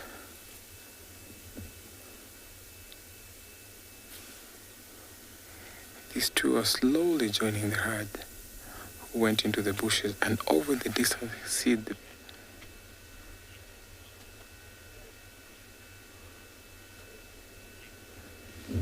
they're slowly joining the herd who went into the bushes. You can see cattle egrets flying over in the distance.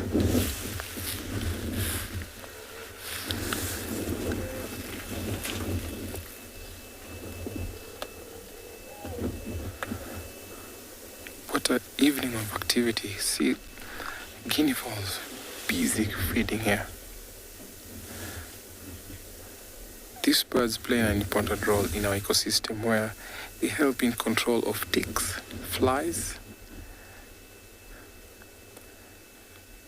So as you watch these guinea fowls busy scrapping and feeding. I'll take you over to another live location.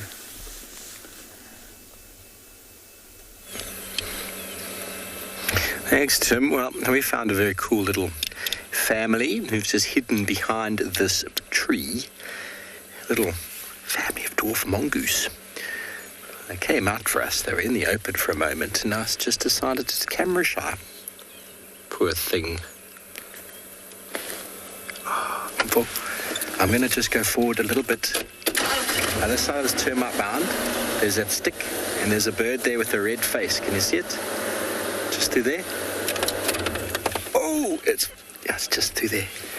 To the right of that stick there, you see here? To the right a little bit more. Yes, in there. Down a bit. Where you gone? There you can see it moving. My favourite bird, everybody. Green-winged Pythalia. Hello. Hello, pretty birds. How marvellous. They've just come from Twin Dams, I would say. They've just been bathing. And now they're doing a little bit of a groom.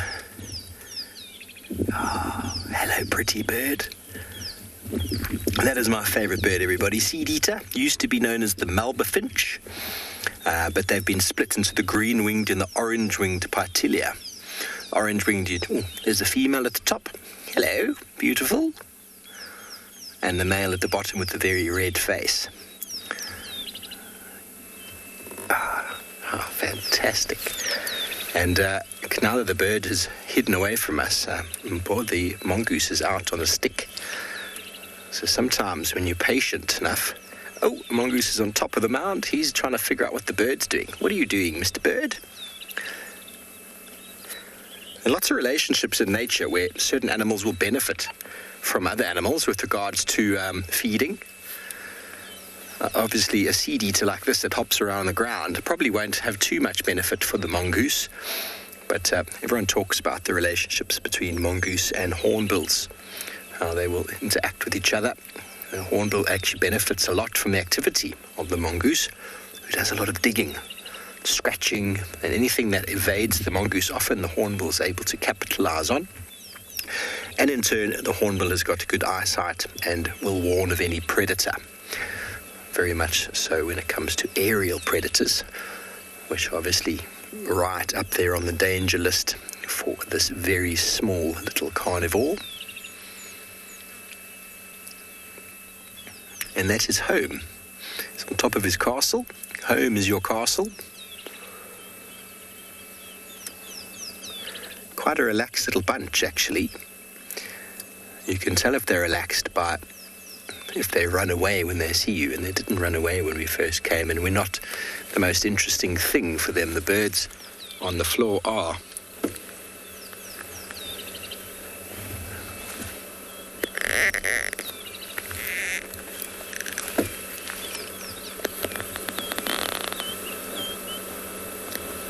I suppose he gets bored out there. You got to watch and see what everybody else is doing. Hello. Nice to know about this little mongoose family, a place to come and visit and maybe come and see, especially in the early mornings when they're very active, sitting on the outside of the den, grooming and doing their ablutions in preparation for the day.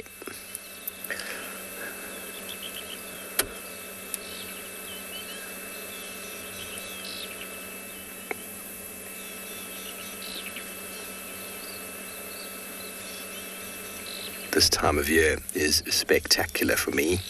The green, the flowers are starting to emerge. We'll be doing some flowers over the next few days. The birds are in full song. The migratory birds are back. I saw a Namur falcon this morning. First one for me for the season. They're migratory. Come all the way from northeastern Asia to be here. They come here for the insects. Used to be known as the eastern red-footed falcon. Very long way from the Russian steppes all the way to South Africa to feed on some grasshoppers. Can you imagine? I've heard about travelling for your culinary appetite, but that is a long way for a grasshopper.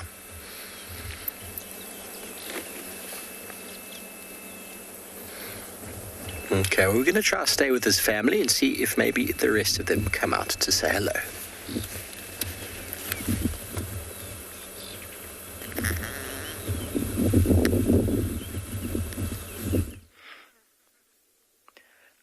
I am going to go join that warthog.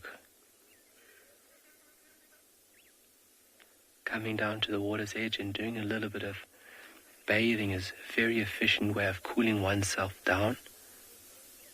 And you can see that his body staying on the one side is obviously a great relief, that cool, muddy material. But then also he will roll in the mud and actually adhere mud to the body, because that mud layer becomes a nice protective layer, not only from the sun, but then also against insects, especially biting insects. But how nice is it to see a little warthog come down here? Doesn't have to go onto his elbows. Obviously the soft sediment allows his head to get down to the water, because if you look at the anatomy of this animal, it actually doesn't have a neck. So when they drink or when they're feeding, they actually have to go down on their elbows. Or he wants to go back down. You want it, you want it. Do it, do it, do it. Yes. Oh, he's making a nice little mud bath. Oh, yes.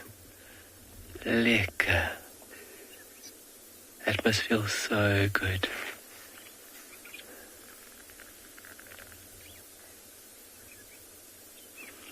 Obviously, he's taking a big risk. He has to be very careful coming in and doing that, because when he's rolling around and trying to accumulate that muddy material on him, he's taking a big risk.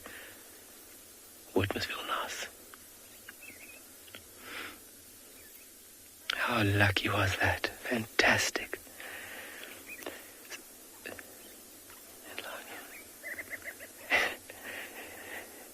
Enlightenment, that is a happy warthog. I'm going to go try it now. I'm going to be a happy person as well. That must feel so nice. I mean, if you get out the shower and it's a hot day, the relief of that water cooling down just feels so nice. There was another question asked about pigeons. Sorry, with these name changes, I missed one bird. So yes, we get the feral pigeon here, but the rock dove now has been changed. Its terminology is now known as a rock pigeon. So that's the second type of pigeon that we have, that we can see here in Tswalu. So two of them. It's name change, keeping me on my toes, and I like that. Let's see, we had that beautiful little falcon come back down, little raptor come back down to the water's edge. That gabar goshawk, so it is hanging out here, so hopefully it's going to stick out here for the afternoon. We've got some beautiful scaly feathered weavers there. The red African red-eyed bulbul.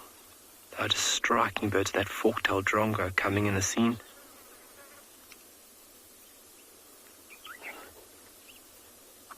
Really clever bird as well.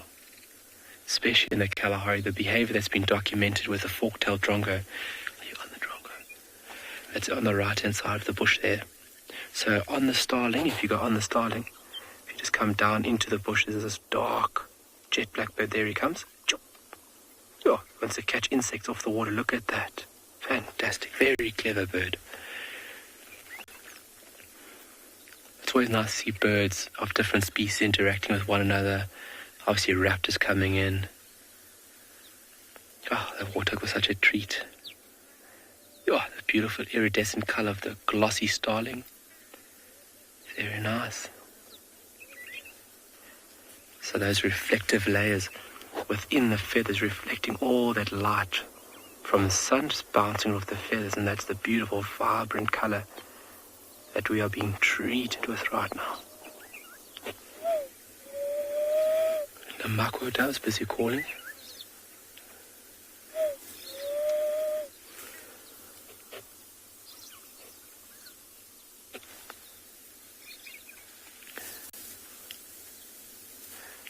It's so peaceful sitting here like this.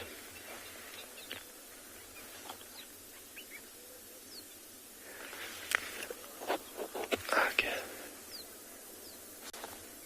Hopefully we don't have a hippo coming out the water. We don't have hippos here, unfortunately. Not enough water to sustain them.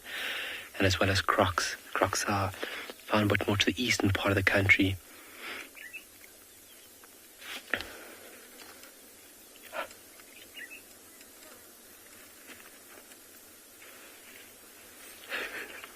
You like my head? Good afternoon. Yeah, cobras would come down to the watering hole. We had one a couple of days ago. But you would have multiple snakes coming to the water's edge for a drink. They do drink water every now and then. So you could have cobra, you could find puff adder, you could find Kalahari whip snake, sand snake. You could find a few different species of snake coming down to the water's edge like this. So let me just look. Yeah, nothing behind us, David. Because the other day I let my guard on and that cobra came quite close to the vehicle. So you always got to be on your toes, and your situational awareness in the bush has to be fairly up to standard most of the time. Sometimes we get complacent and we let our guard down, and that's when we have funny encounters. It's really nice. It's always nice to be kept on the edge like that. Oh, beautiful. Another red-headed finch, eh? On the water's edge there. It's a bird that we don't get to see very often in Tswalu. Oh, now he's flown off.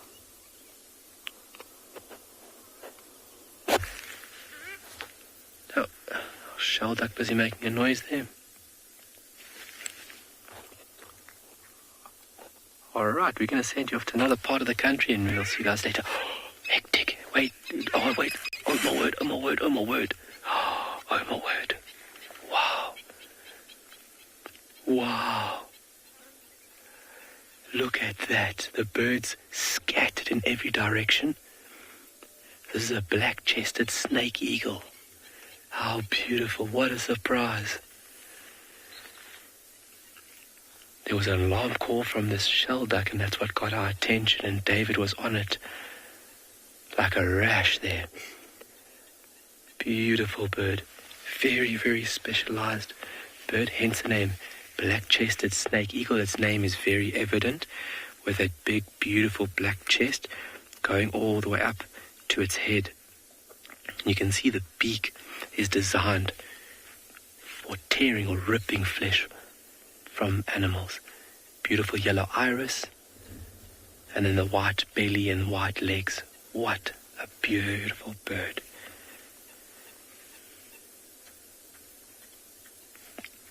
So hence the name black-chested snake eagle, mainly snakes, but it will also take a variety of other prey items such as lizards. It will also make part of its diet, even monitor lizards, which is a fairly big lizard to tackle, frogs and rodents. We're going to send you off to another location and we'll see you here now. Oh my word. Chested.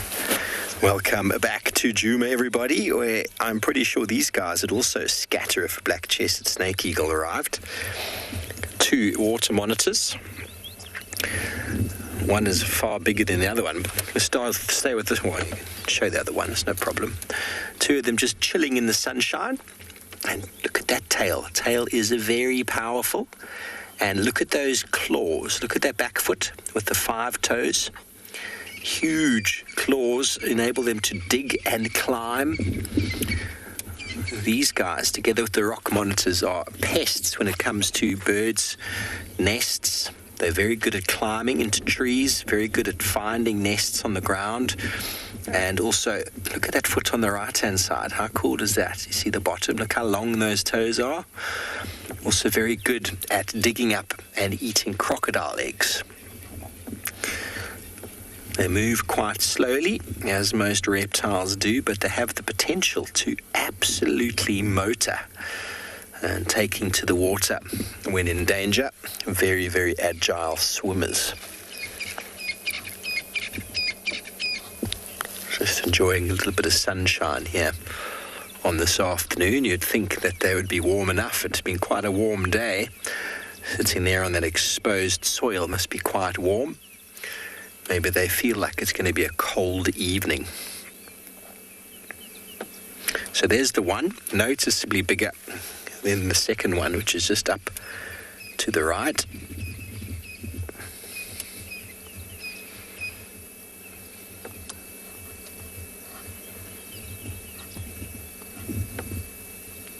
Taking it easy on this Monday afternoon. I hope you're all having a very relaxed Monday. It is Monday, Mbo. Yes, we get caught up sometimes in the days of the week. Monday it is. Blessed Monday to you all.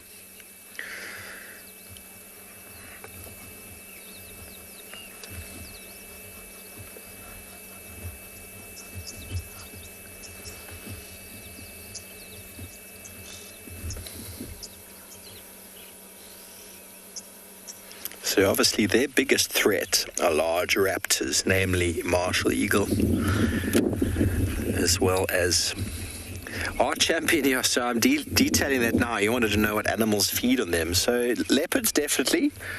Medium-sized cats will feed on them. I think monitors also quite predatory towards themselves, if I'm not mistaken. But large predatory birds, for the most part, large raptors, tawny eagles, martial eagle, they almost specialize in large monitor lizards. The big one has started to move now. And you'll see the smaller one there would be game to somewhat like a snake eagle, but I think a bigger one like this fellow might be a little bit big. But look at the gait, look how they move the legs, and often when you look at the track in some sand, you'll see how their toes actually drag along in the sand. So you can often confuse crocodile track with a monitor lizard track because of the tail and the body. But the monitor lizard actually drags its toes.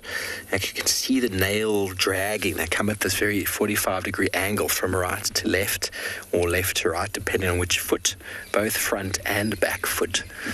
So birds of prey, definitely. And I remember just before I started here, there was that wonderful video of Hosanna with the monitor lizard that he'd caught. But they are very feisty creatures, everybody. You've got to try catch one and hold it. It's not very easy. They're very powerful and they flick that tail. Their claws are very sharp and they're also very good at biting. One got into a house once years ago when I was a student, and the staff, they were terrified, and I had to get it out. And I'm not going to lie, I was quite terrified, but everybody was watching me. And so I managed to get rid of him by using a broom and a rake, by sort of picking him up. But the noises he made was frightening, really was frightening. If there weren't all those people expecting me to get rid of the monitor lizard out of the house, I probably would have just left him alone. But I had to man up and pick up some courage. They make this very deep guttural growl, and it's like a hissing sound, and the tail can flick quite powerfully and can actually inflict quite bad injury. And I wouldn't say that their teeth are very clean. So if they did bite you, it would probably lead to infection. But for the most part, they're quite skulky sort of creatures. If I went towards them, they'd run away. This individual I had to get rid of was in a house, in a wooden cabin, and was actually climbing the wall. And I had to try and get him off of this wooden wall. His claws were attached to it, so it was lots of fun. It was lots of fun. But I managed to do it without inflicting any injuries on him or myself. But it's definitely not something I would want to do again. So intimidation in nature is everything, and many animals will make lots of noise to just scare you. You're very reluctant to go after something that makes a very scary sound or a loud hissing sound.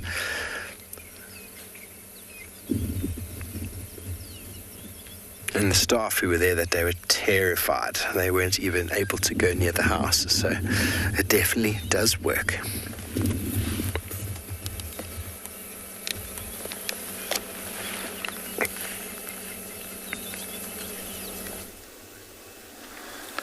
Welcome back to the Masai Mara, and we've come across this herd of wildebeest who look like they diverted their attention from the river because of the little rain that just rained on this side. The grass is wet and moist, so they are enjoying this because it's also soft. Early in the day, I'd seen them walking towards the river, and I thought they might have crossed to the other side of the river for greener pastures, but it seems like because it's raining over here, they've decided to stay. I can see a few zebras, and I can hear zebras calling, the stallions going, shouting and noisy about, I don't know why, but it seems like it's going to be a peaceful afternoon, evening for this herd, who I think are going to stick around here. It's so impressive how these herds have decided to stick in this.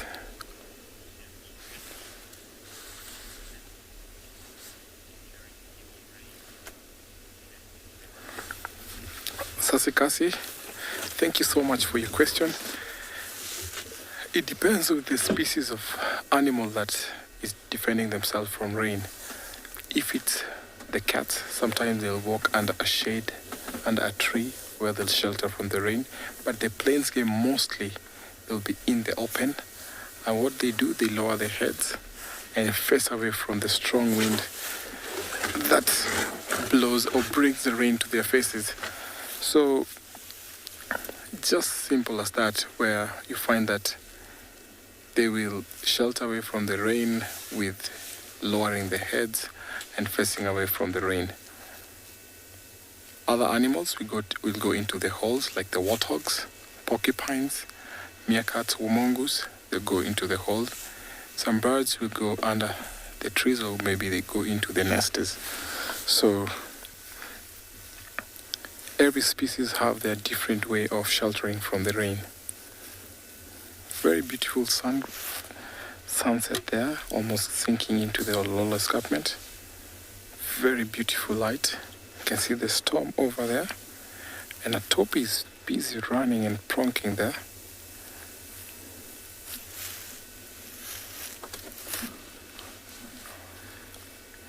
This year we've been lucky because these herds have been here for almost now a month running, and normally during October, the beginning of October, we see them heading back to Tanzania. But we're so lucky that we have them still here. So it seems like we're going to spend more time with them here because it's raining, and because of this change of weather pattern, these herds depend on that.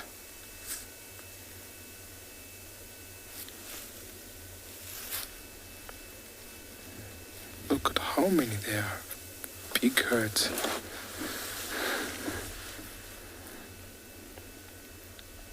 And the few zebras that are walking and grazing with them, they heighten the security a lot, because when they see predators, they will alert the rest of the herds.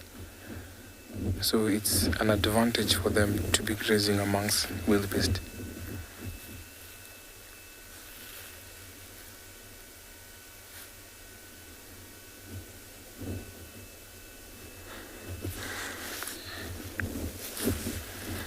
Beautiful light to the background as the sun is sinking in from the clouds. I kind of like the colors of the sunset more than sunrise. Very beautiful colors.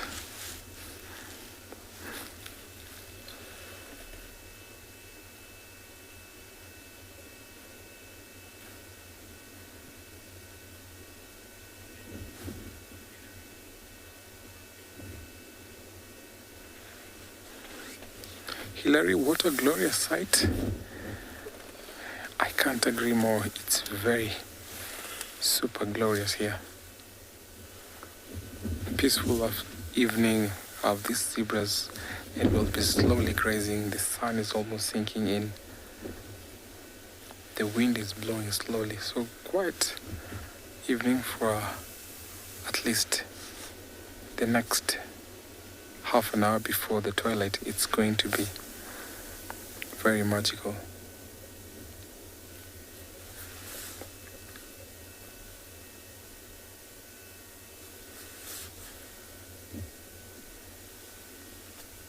Some of the wildebeest pools that are amongst here will form semi-permanent territories where they'll have the females within And as they keep on moving, this territory keeps on becoming semi-permanent. So they always walk in front of the herds to make or create a territory. And other bulls that come into those territories will be fought or chased off.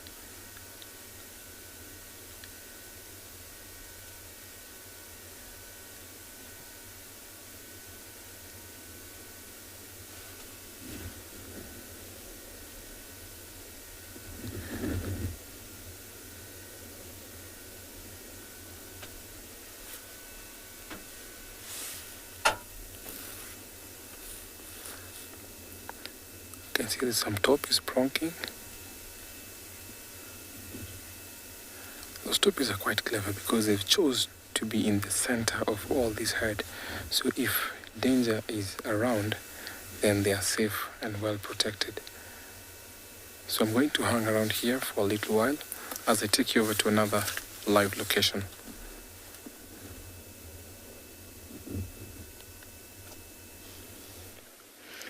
Welcome back to And Beyond Phinda. When last we were with you, we were with the mother cheetah and the two cubs feeding on that impala. We've since left them to feed, and we decided to want to have a look for something else. And one of the other rangers actually managed to track down a whole pride of lion and found them for us.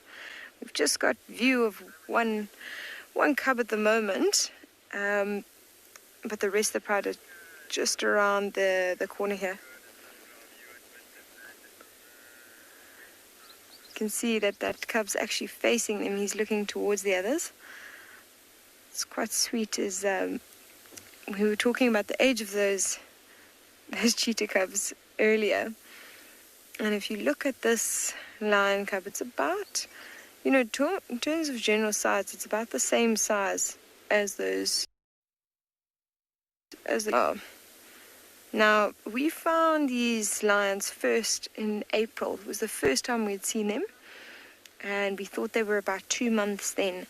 So we think they were born around February sometimes. They're also about 8 months at the moment. Such a beautiful scene, lying down right in front of that weeping boer bean, that tree just on the left. Actually very nice to see a young weeping boer bean just right next to a young lion cub. It's quite a majestic sighting. You actually see on that tree, you can see how it's been worn away on the one side, on the right hand side. And that's from, in fact, if you zoom in, you might actually even see a bit of mud. So that's quite a prominent mud, rubbing post. In fact, these areas around here, we've got a lot of these little shallow pools, lots of mud wallows for animals to come and coat themselves in mud, and then they'll go and scratch it off on a tree like that. You can see this cub doesn't have a care in the world. The behavior between the cheetah and the lion, you see, it's completely different. Remember how the cheetah were sticking their heads up and looking around, very, very alert. And this lion cub is just fast asleep. Not a care in the world.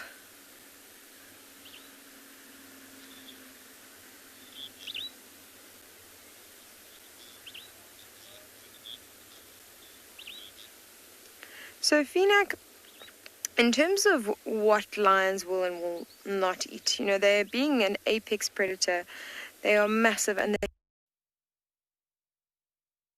they can take down a scrub hair all the way. I don't trust the way they look. Well, sorry about the technical difficulties there, everybody. Trying to bring you live broadcasts from wild locations can sometimes have its technical issues, but we followed up on a squirrel that's shouting over here. I'll just allow you to listen to the shouts for a moment.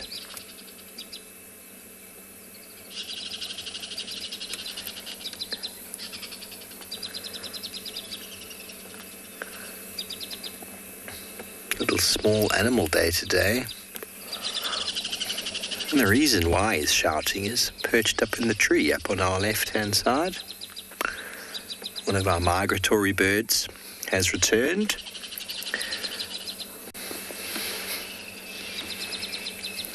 The squirrel's who are often very unreliable, have been reliable today.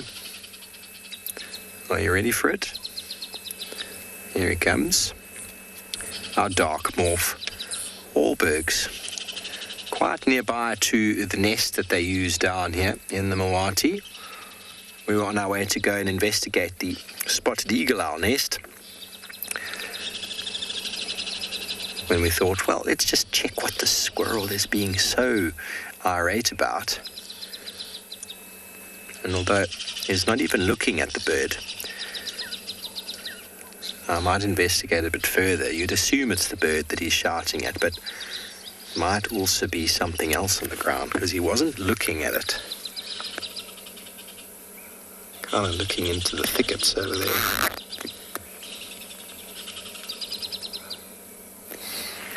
So I forgot to mention that obviously crocodiles are also big predators of monitor lizards if they can catch them.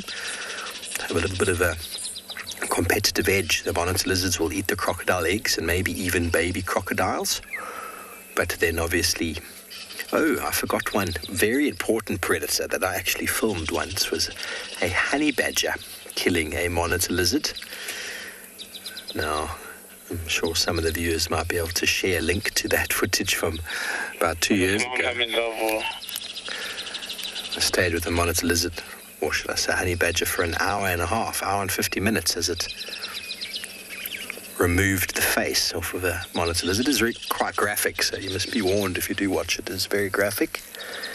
And lizards, reptiles, when they die, don't necessarily stop moving like you or I would. So the body was very mobile for a very long time after its face had been removed. So it's quite graphic. I'm sorry for you. Don't go and watch it if you don't like those sort of things. But I was mightily excited about the whole thing.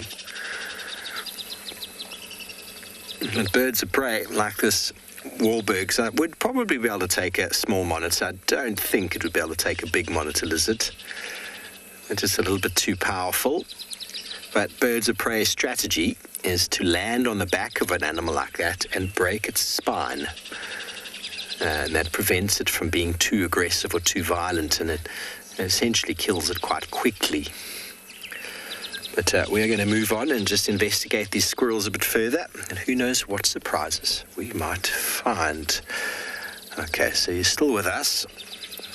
Now, if you have difficulty identifying a Wahlberg's eagle, have a look at this fellow here. And you notice how the beak is not very powerful. It's not a very powerful beak. When I say that, it'll be easier for you to notice when you see a tawny eagle.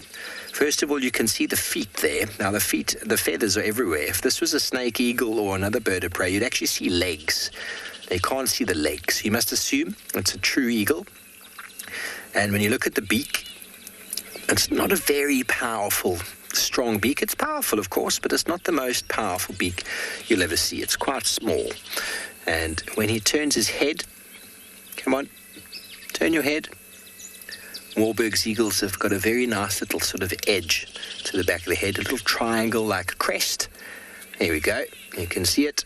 It just stands up there. Tawny eagles got a very round head, and their body is bigger. They are one that you do confuse with this bird with, but the beak of the tawny is far bigger, noticeably so. And obviously this time of year you can expect to find birds like Wahlbergs. If we're in the middle of winter, here you wouldn't find a Wahlbergs.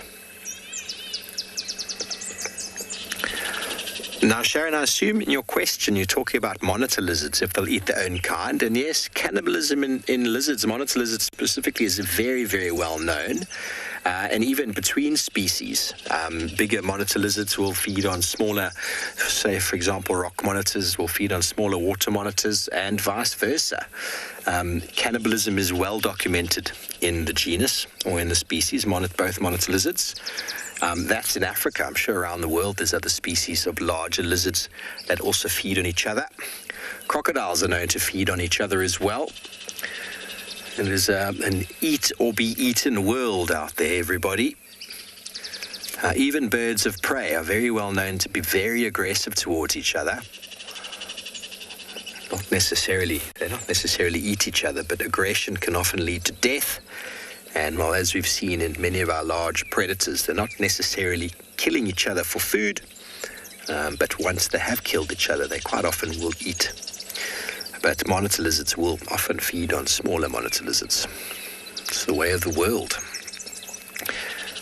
Being a little fish in a big pond.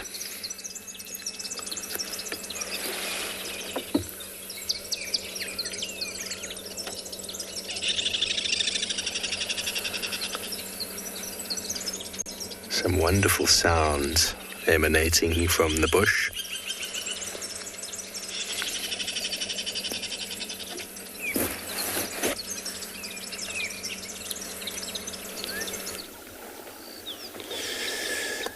Beautiful warbirds. Isn't it great just to see migration bird back here? And now he's looking at this swine, warthog. Looks like two of a young warthog feeding. They're not relaxed, I can tell you. We're trying to keep as much as we can at far distance of them, just to see how they really react. Usually, you can tell from the distance animal that they relax and those are not, because every time then they cannot really sure when accept the company if they're not relaxed. But so far we're not going to just do any movement here. They might finally get comfortable, get closer to us when they want to. And they're very active during the day, warthog. They spend a lot of time during the day and they feed on grasses. This is where you see them go down on their knee, bend over to reach the grasses, but also have built up with very strong nostrils who will shuffle sand to get the roots, short grasses out of a tuft, the ground. But just before sun go down, and this is where they will go down to rest. Usually specific mound holes that will be going into those one. A lot of time they don't make their own holes, but these termite mounds have been a lot of disturbed by an aardvark, which is ant eaters, and a lot of the holes remain for anybody who will use them. Leopard will give birth to those, and these guys also can use them as a home for sleeping in every night they're around. And they don't have to sleep in one mound every day. It's got to be certain mound where they forage around every time they go sleep. They can go to sleep in one mound when they can, but when they're far, there's another one around they can go for to sleep for a night. And at night, they don't really see at all, so they won't bother getting out unless if they get disturbed.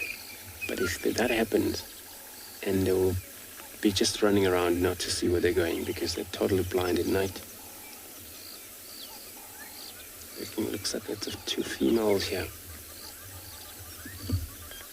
Not sure where the mother is. Usually they form group. Mother with this age like this, or they have mother around them, still taking care of them, even though she would be probably, well, they're a seasonal breeder for sure. So around, December, this is where they normally breed. So I would assume maybe the mother should be having some of their piglets somewhere taken care of, where they will be able to learn how to forage on their own before she come out with the rest of the other young one. And then they will form this called sound of the warthog, if that happened. Anyway, you find so many of a group of warthog together. And we're just going to do a little bit of a search around here, hoping for a cat this afternoon. I'm going to take you to another station, live safari.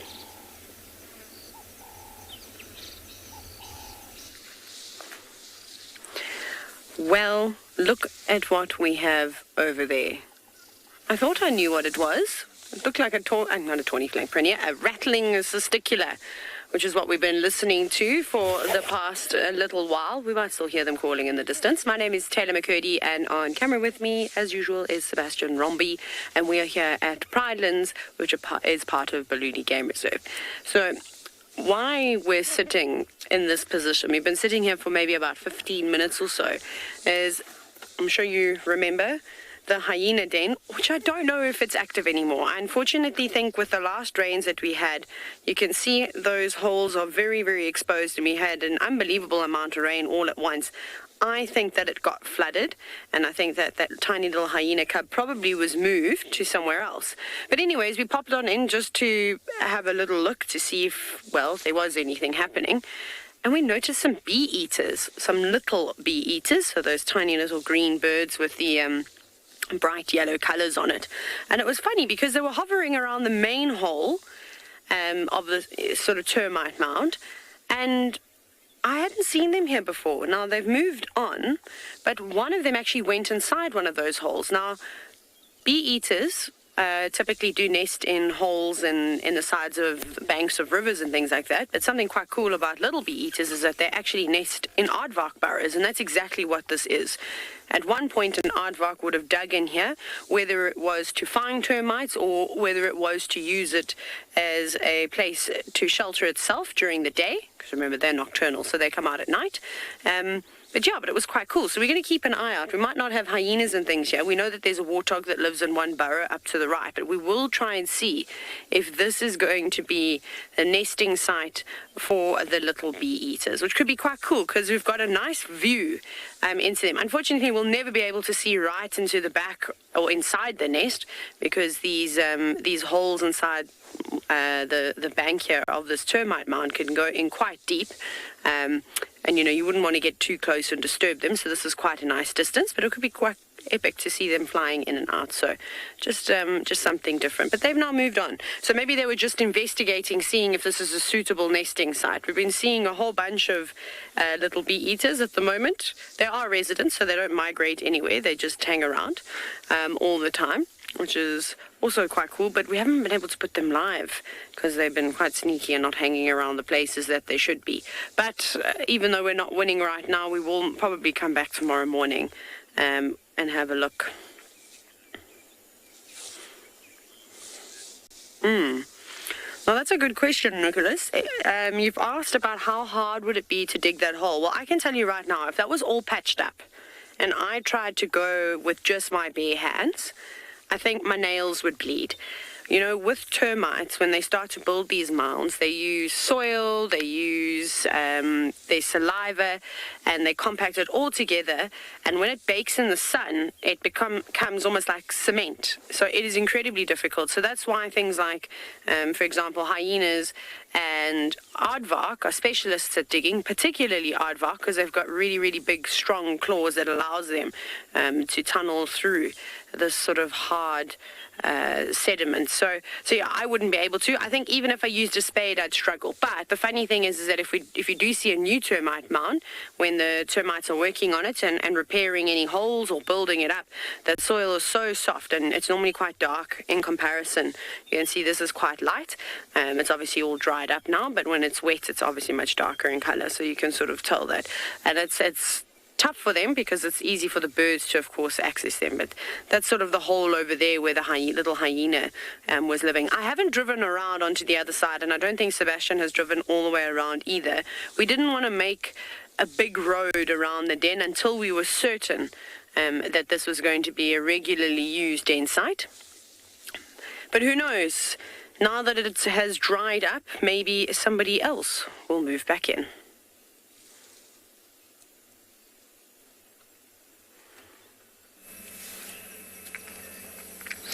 Welcome back to Joom, everybody, and I've driven past this nest a few times, and wow, so camouflaged.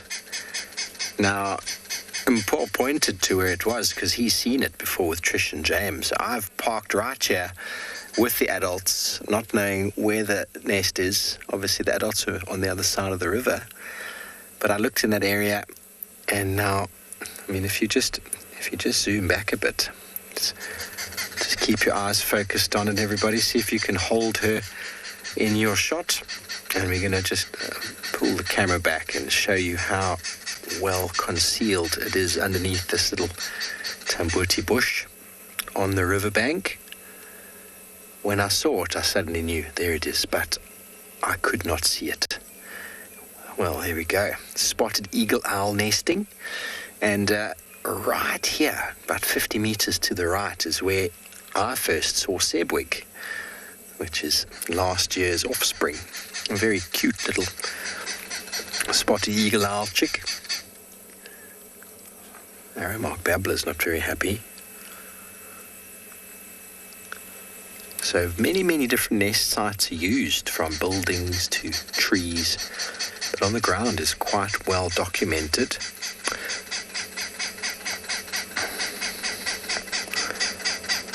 And it does look very comfy, but the babbler non-stop shouting, can you imagine how annoying that must be? Okay, we can see the owl too, sir. Don't have to shout. Looks very comfortable. So that's what we call a nest scraping or ground scraping. They've clearly found a little bit of flat ground and they've just scraped it out to make a little bowl. And then the brood pouch is what's now incubating the egg. Eggs need to be incubated or heated so as to hatch. That's why you find birds spending a lot of time on the nest. And they start with the first egg laid. They'll start incubation, which leads to what we call an asynchronistic hatching, which means you'll get different aged chicks. Now, in large birds of prey, what that normally means is that they'll lay an egg and they'll start incubating and then lay another egg. It normally takes a full day to create another egg, which means that the first chick will always hatch before the second one, and the second one is essentially an insurance policy. It's very difficult for a large bird of prey to provide enough food for more than one youngster, and so the second egg is an insurance egg. And canism or siblicide is very well known in large birds of prey. I don't know of it in eagle owls though, but the second egg might be discarded or might even be broken by the first one to hatch. Difficult to say.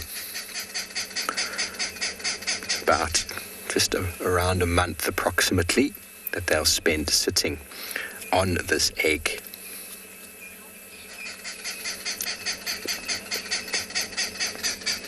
Renee, I'm not certain how much longer. I wonder if someone in FC or someone back home can tell me, when did they first see her on the nest? Because it's approximately about a month of incubation. And it's only the female who does the incubating. Male will obviously go and provide her with snacks. It's very important. So it's a lot of effort that goes into that. Can you imagine sitting in one place? Obviously they move a bit and she also goes and hunts for herself, but essentially the eggs need to be kept warm. It's a whole month. I suppose it's not very long when you've been a mother yourself. You'll know that a month is a very short period of time. But a lot of time invested.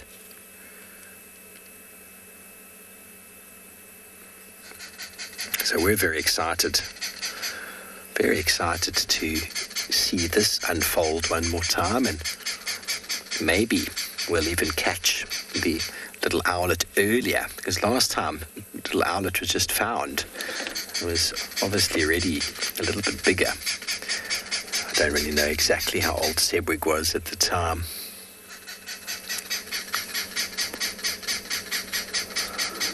Okay, so FC is telling me about 2 weeks, everybody. So we've got another 2 weeks plus minus of incubation. So we'll make sure to come. But now that I know exactly where it is, Trishala tried to explain it to me, and I came down and I followed her directions, but I couldn't find it. But now that I know, and this pair is really, really relaxed to the vehicle. They've really habituated quite nicely. And so we will be able to document this from the beginning. Once the egg hatches, someone will be able to get some wonderful images. Hey, Mama.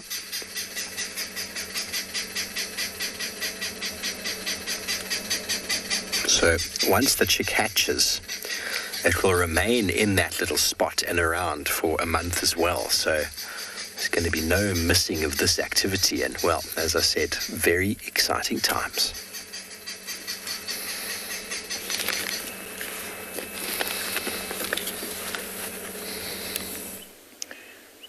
Welcome back to And Beyond Phinda.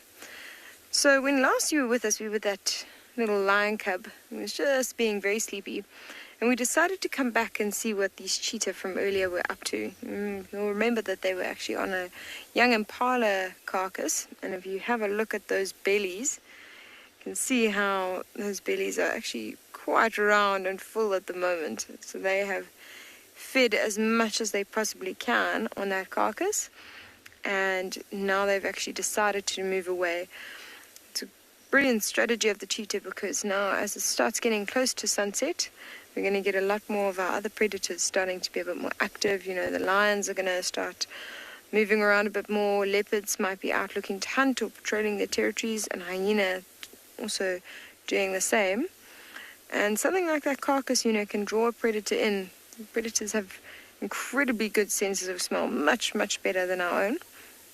And they will pick up the smell quickly if they are in the area. So this mother has moved the cubs away from the carcass just for their protection. And you can see the kind of area she's moved into. This is typical cheetah behavior. She has a big open area. And she's moved them into this nice open plain where she can keep a lookout for anything coming. It's actually quite close to where the carcass was, so she might even move a little bit further into the plain, but for now they seem quite content. You can also have a look at their postures. The cubs have learned really nicely from their mother. You can see that they are all lying in different directions. So they are all scanning different areas, sort of giving themselves a 360-degree view of the area around them. Just going to keep them nice and safe. You know, cheetah really don't have much in the way of defense. We've discussed it quite a bit at length in previous shows, but you can see that cheetah on the far right. You can see those tiny teeth. She's panting at the moment. You can see those teeth really nicely. You can actually see that tongue going up and down. And those tiny, tiny teeth. And it's because everything to do with the cheetah has really made it as lightweight as possible. They've got tiny teeth. They've got that really big nose with big nasal cavities to get as much air as possible as they run. They've got small heads, you know, very slender limbs, and even their claws aren't even sharp because they use them. They're continually not retracted so that they can use them as traction as they run. You can see that panting very heavily. That's mainly to do with the digestion at the moment. This little cheetah cub's fed a huge amount and is now digesting that food.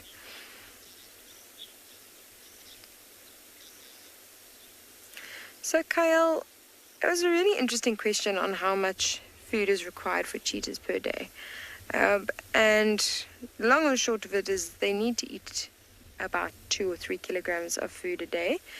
But that doesn't come every day. So what they'll do is they'll bulk feed, just like we've seen now, you know, feed on a young impala that we saw. And, you know, I would imagine they might have each gotten close to 10 kilograms of food.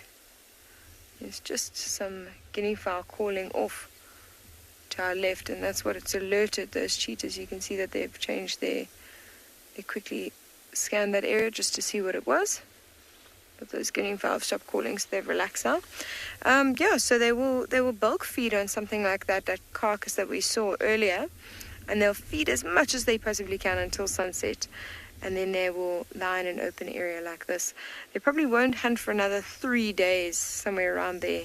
They're not opportunistic hunters like lion or leopards. They'll really wait for a good opportunity. So we're going to sit and stay with these cheetah and see what they get up to if they do move off into a even more open area.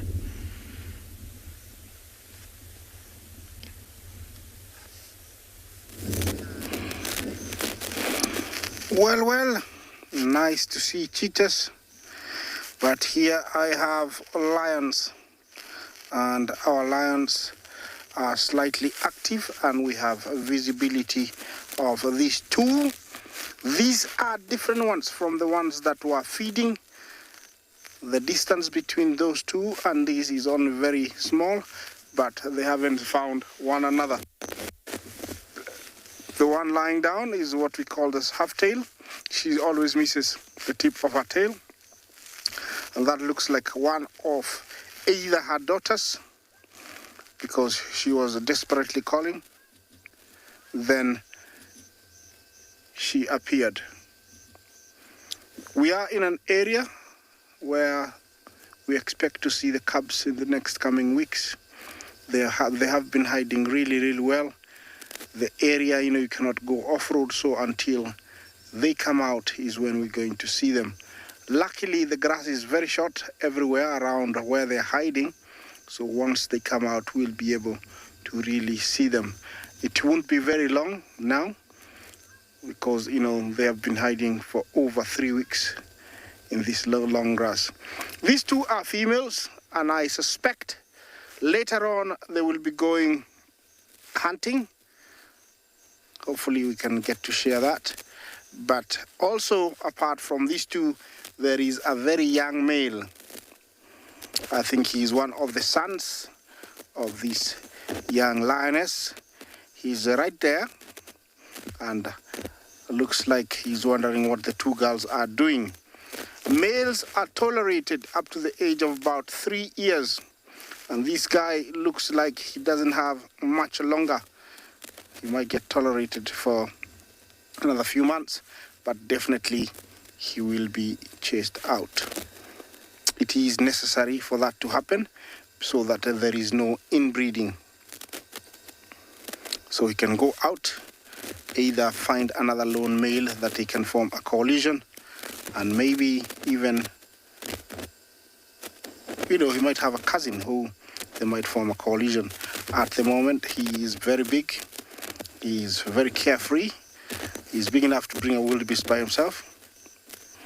And so, it's a perfect time that he leaves. I hope, he's got a cousin who he can form a coalition. I'm looking forward to seeing them all three together. But while I wait for that to happen, yes, let's see what other we can find, in another location.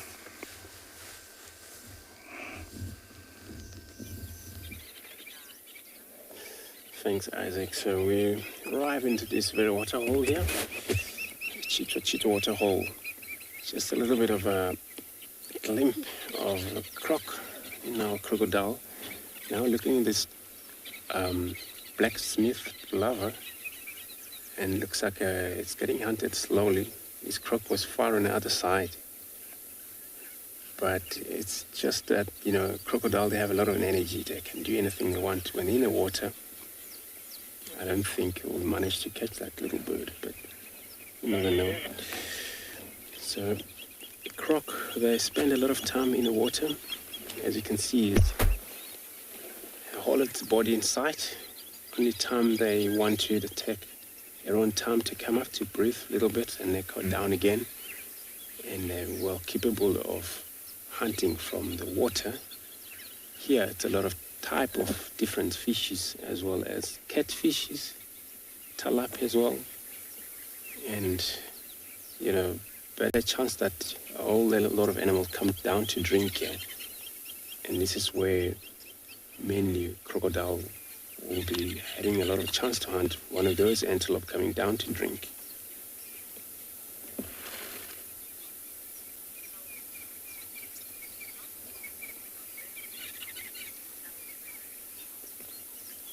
Good afternoon, Al-Khozuri. You want to know how fast they can swim? They're actually quite fast. Can't tell how much speed they pick in the water, but they're fast when you see them do that. Usually when they submit down the water, they use their tail to be able to move that fast. And they're similar to a water monitor lizard as well, but these are extremely fast enough to get away or get into a site where they see is anything they need to catch up and feed on. But of course, also on the land, they're so fast as well. They can keep their speed up to about maybe 20 k's or 25 kilometers an hour, which is it's fast enough to get away from the danger. And when they do that, they make sure their tummy doesn't really touch the ground. They only control them and they use their legs to be able to move that fast. And then of course they can get out at night when they want to, when it's safer for that, able to move from here to another water hole. And then if they run out of the fishes here or water run out, then they can travel as well. They can able to sense how far is the water. A very clever animal that. If the water is far away, for that journey they have to take, could happen sometimes about 2 days for them to reach that destination, but then they have to do it. Otherwise, they'll survive for a period of a time, or a few days, maybe a week or two, if there's no water around. And of course, for them to reach water, it's a main idea, because this is when now they have to spend a lot of time in their hunt, also from the water. And also they scavenge as well. They can take anything that's killed in the water here. And of course, they have a lot of power in the water as well.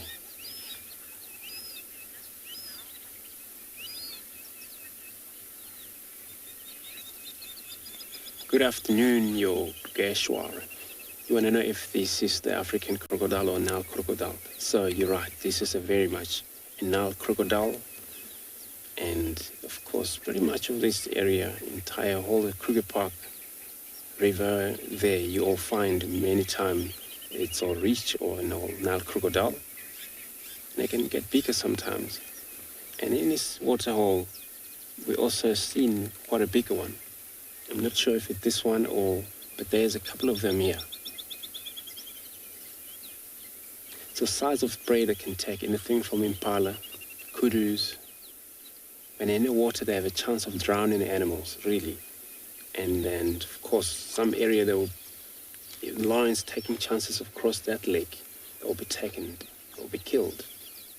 So they rely on the water, that's how they do, and killing for them, it's how they deal with or drown animals. It's quite quick for animals to die when they don't breathe, because when they're trying to take that air in to their lungs, they suck water in, so it's quick to die for such a prey. But also they have a very strong canine. Their teeth is very strong. When they bite, they don't give up until whatever it is, if they're able to survive, they have to be skin being tear off, and you see all the bleeding animal getting out of the water, very injured. So I'm going to spend a little bit of the time here just to watch this croc, what it's going to be finally doing for us while I'm taking you to another safari live.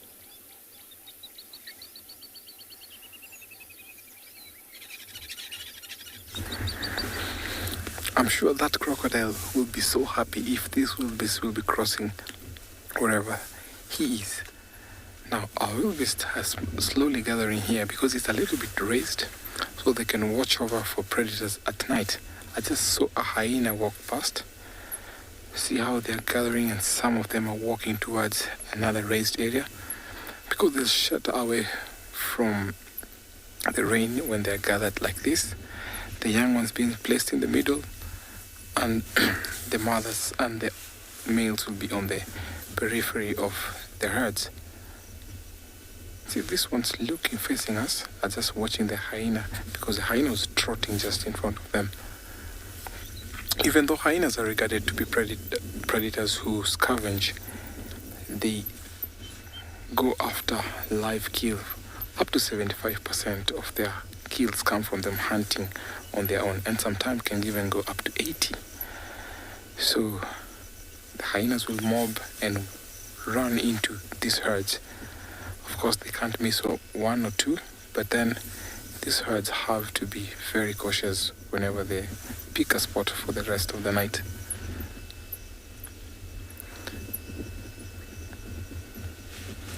I was trying to look closely on their mane, and it seems like a little bit wet. We're not far from the Mara River, and I tell you, this herd looks like they've just crossed the Mara to come to this side. I can hear hippos in the river.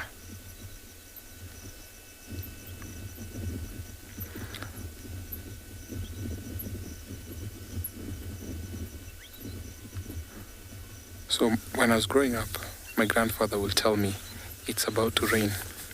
Little did I know, these are some of the signs that he could look when he was expecting rain. So the prevalence of wildebeest around this area tells you that there's going to be rain. The swallows sometimes will be a good indicator of rain, and other insects, sometimes the alates from the termite, the reproductive termites, the alates sometimes will be up in the air, and that will know that it was about to rain. So this is also evident that it's been raining, and it's going also to rain, with the numbers gathering up here every day.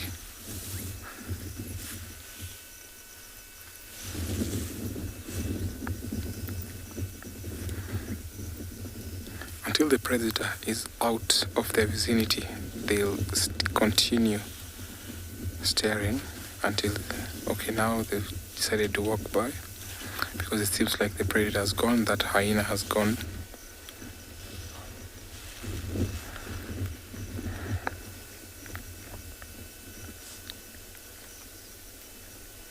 So the bigger the number, it also helps in anti-predation, because sometimes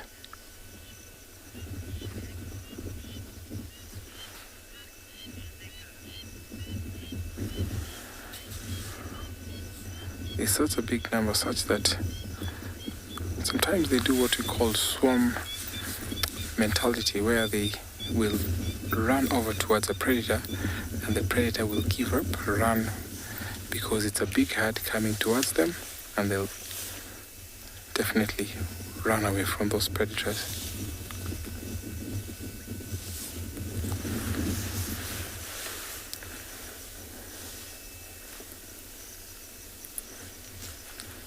Since it's not far from the river, I hope that tomorrow they might be able to cross, because I had rumors this morning that they had crossed the river, so it will be good to see them cross again. We hardly see them cross these days, but I'll be crossing my fingers for a big crossing tomorrow. As I watch this wildebeest gather for a spot, lightning there. I can see lightning over in the distance, and that is one indicator that also attracts them as they walk in this savanna.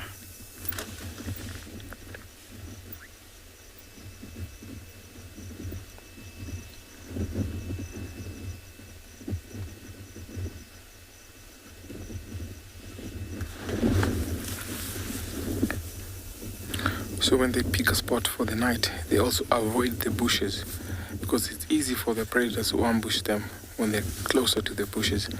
So they pick a place farther into the savanna where it's very flat grass plains, where it's easy for them to watch over predators. So as they gather a place for the night, I'll be heading off to a different area while I take you off to another safari vehicle.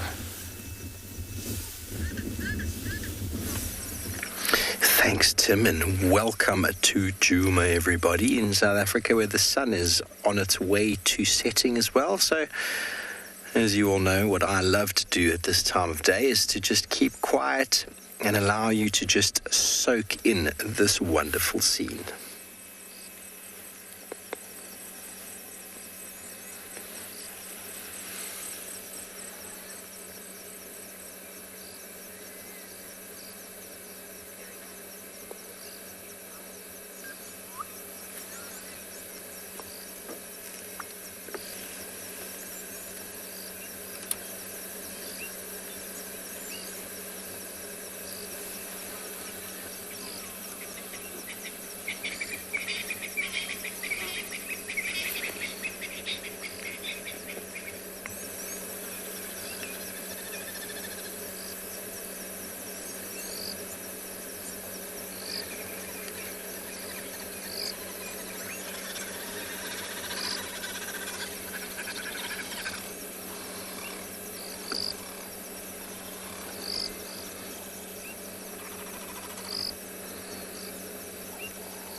Well, my two girls that were feeding on the wildebeest have had their fill, and it's time to make a move, and that's what they're doing.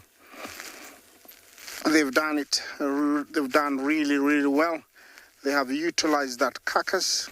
I don't think there is much left for the hyenas, but whoever finds that, whatever is left, is going to be very, very happy, because there is plenty of skin and a few sticks here and there. Looks like she's a happy girl. She keeps looking in that direction. I think her sister walked that way, and she's trying not to lose her, so she's concentrating and focusing on the direction that she left the sister. Remember, this is part of the River Pride. They have been, very scattered all over, and believe me, I think the day we'll see them together, it will be a pile of lions, not a pride. There will be so many because they are scattered. I just saw 3 a while ago. I just saw 2 this morning, then these 2, and then there's the 4 that have got cubs. So their numbers is just enormous, and I'm hoping to share that with you in the coming future. She's eaten more than, I think, 50 kilos of meat, and it's time for digestion to take place. I don't think she needs to go very far, but she needed to be away from that carcass, because when the hyenas come, they might harass her, and so it is better for her to stay away from the carcass. Remember that this is the African lion, the supreme, the apex predator of the African plains, and the lions rule the plains. The lionesses rule, the plains. They are the ones that do most of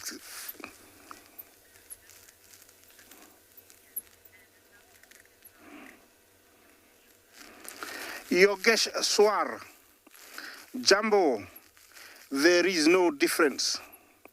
But in Southern Africa, there are parks and areas where the white lion has been born or occurs.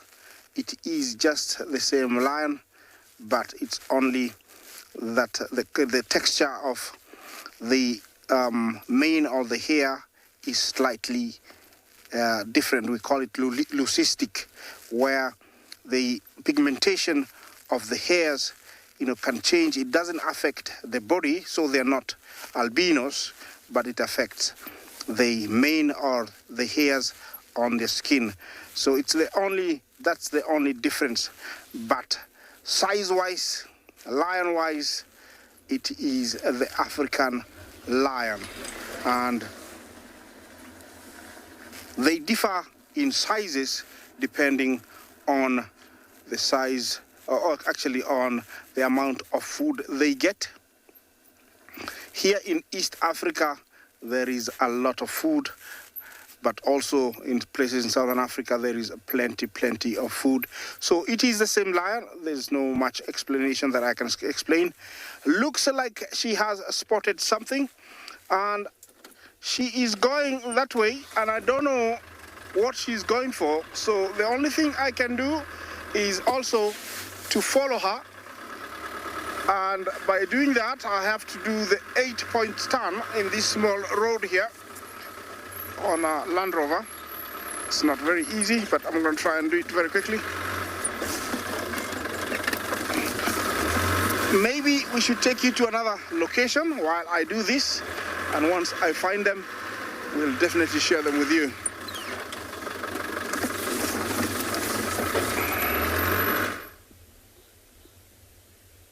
I hope we get to see that lioness again and see what she gets up to. We are still with these cheetah. You can see that the mother is actually still grooming herself. I was looking below her neck. I don't know if we can get a little bit closer there. You can actually see that there's quite a bit of blood still down by her, just below the bottom of her neck, and even sort of at the top of her legs there. I think she really probably reached right into that carcass. You can see that little ready tinge. Went right into the carcass to maybe even get a bit of the meat from the inside of the ribs or something. She managed to get blood all over the front of her. And she's actually going to probably rely on the cubs to clean that off, because it's a very difficult to reach spot. You know, they've all been grooming themselves. You can see that one cub on the left is grooming itself still, trying to get all that blood off. But there's some hard to reach places, and that's where it will benefit having, you know, two little cubs that will help groom her as well. It's so lovely to see them with such full bellies. You always worry when you see cheetah that are clearly very hungry, and because they, you know, very endangered animals, and we've only got about 7,000 left in the world, you're always sort of rooting for their survival and hoping that they're going to beat the odds. Now, the problem they face is that historically, you know, cheetah would really hunt in the open areas, these big open plains, just like the one we are in now. But with us having limited land for conservation, we've had to put up fences and try to keep all the animals in, which means that the areas that cheetah would hunt in are now overlapping with the areas that leopard are hunting in and lion are hunting in, and that's sort of putting the species under a large amount of pressure. That's why it's so wonderful to see a mother who's been so successful. She's raised 2 cubs, ready to, 8 months old. They seem to have learned from her behavior as well. You can see all of them using this time to scan around, keeping alert, very full bellies. So I think this is where they are going to stay for the evening, and they found a nice open area. They've got lots of room to scan around and keep an eye out for predators, and you can see that they all do look quite comfortable here, taking little turns to have periodic naps. So I think what we'll do is we'll leave them for now, and we'll go and see if maybe we can find something else.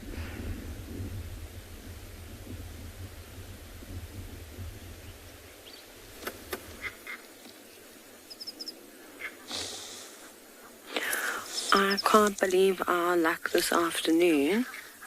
So you're going to hear vervet monkeys starting to alarm. The Egyptian geese are not happy, but you can see that there is a leopard. And it looks like, I think there's only one cub there. I can't see because I don't want to move just yet. But I will try and get a better position in a little bit. Hopefully they go up and walk along the damn wall. But I think that it is just the 2 of them. I can't see which leopard it is just yet. We are a good 150 meters or so away from them. On the other side of the dam, we're sitting right on the southern corner of the LAUR Dam, right outside the eco training camp. Can you hear that? There's a hyena calling now.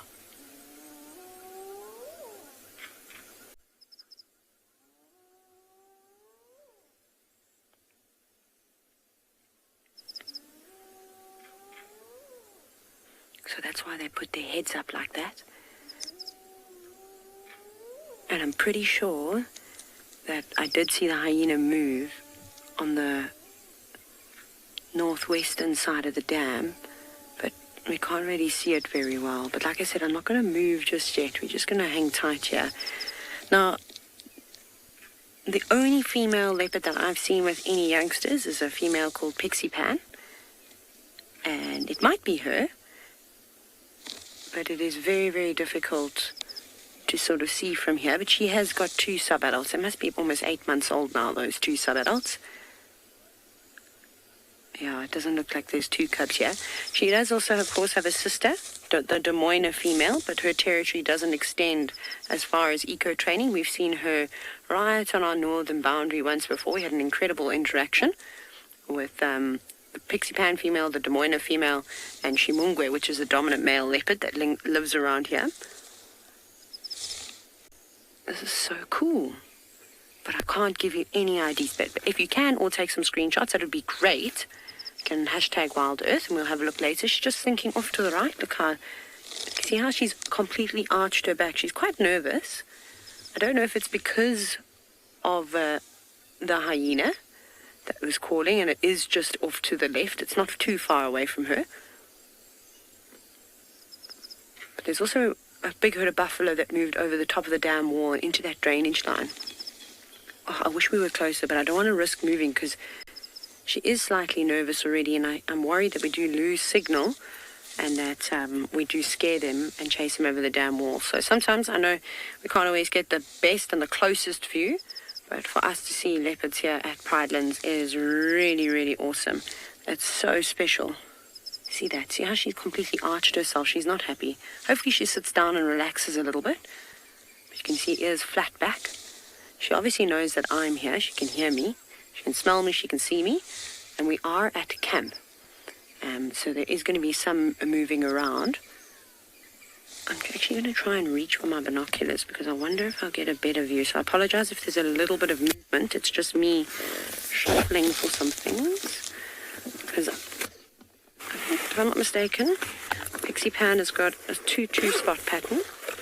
She's got the most beautiful blue eyes as well. Sorry for those noises. That's just me getting binoculars out. A very important tool. I mean, the camera has got a much better zoom. Oh, there's the second cub. There's the second cub. Yay! Wonderful. There's 2 cubs now. And thank you very much, James Richard, who has commented and said he thinks it's definitely Pixie Pan. Awesome.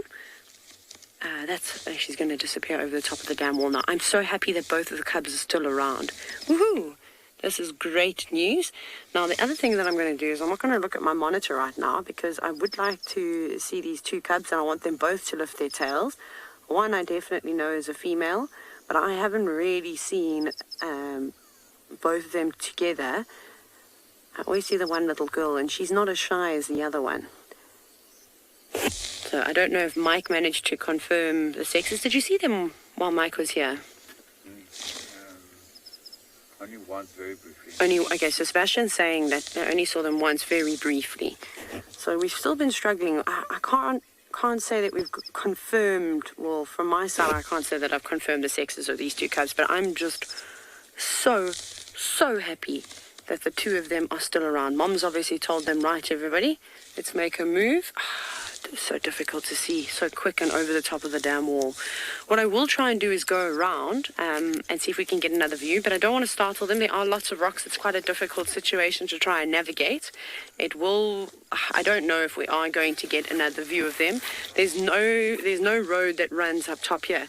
Basically, there's 2 roads, one on that side and one on this side, but it's close to about 100 meters or so from the drainage line. But a quick glimpse of a leopard is a good one.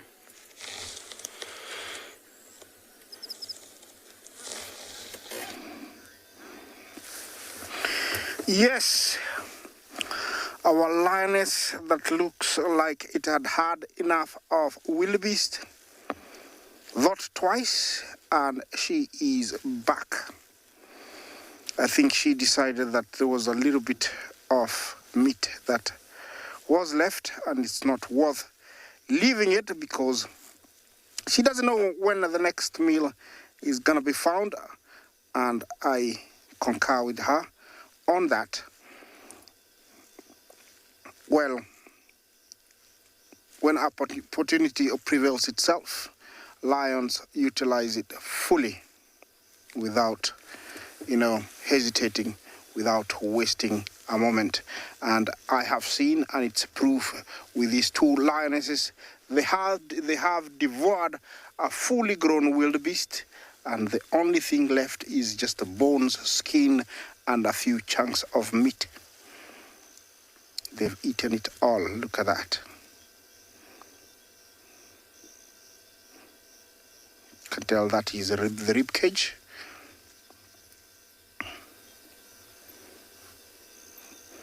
And she's feeding on the skin a little bit. Situations with lions can force them to deteriorate very quickly. And so what she's doing is the best for her. Believe me, lions have a very bad ending to their lives. Once they lose their canines, either by losing them by being kicked by a zebra, at the same time as they age, they're always grinding them against bones, and so they wear out. They are not as efficient as they were when they were young. So during feeding, competition can be very stiff, and especially when something is small. So it means their bodies start to shrink.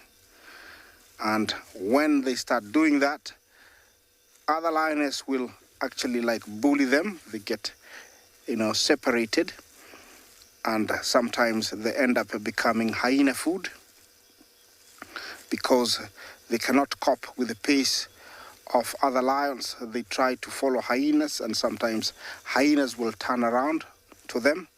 And also, if they come across other lions, because sometimes they will crisscross territories trying to follow vultures and hyenas, they will get killed by other lions.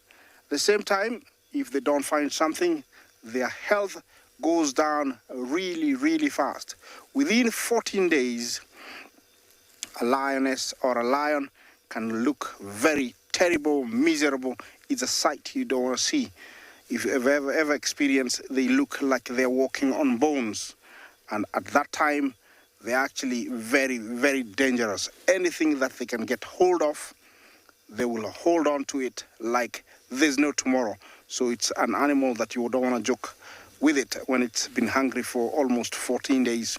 And if that continues within a very short time, they will starve to death. It is a very miserable and bad ending for lions. But at their prime, like this beautiful girl,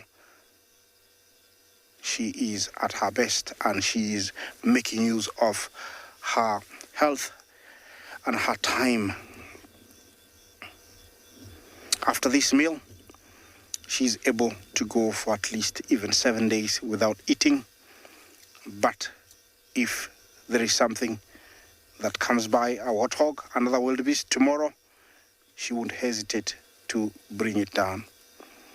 Increases her chance of surviving longer, and also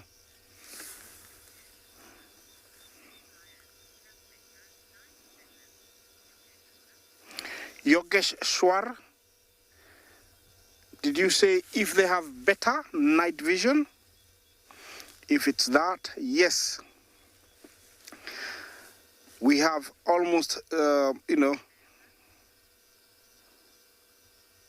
we have almost zero, good sight at night in pitch dark. Lions can see 10 times what we can see. If you can see 1 foot, they can see 10 feet. So it is multiplied. And as you can see, we're using infrared. It is not affecting this lioness to do her behavior because it's pitch dark. But the shining eyes, that is an evolution that they have developed. They have what is called a tapetum lucidum, which is a modified way of seeing and multiplying light at night, so they can see much, much better than we do.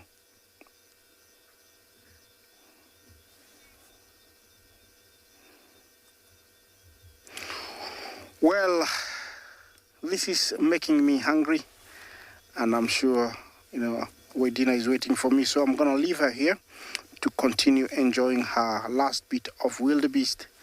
And I'm going to head out, see what I can find along the way.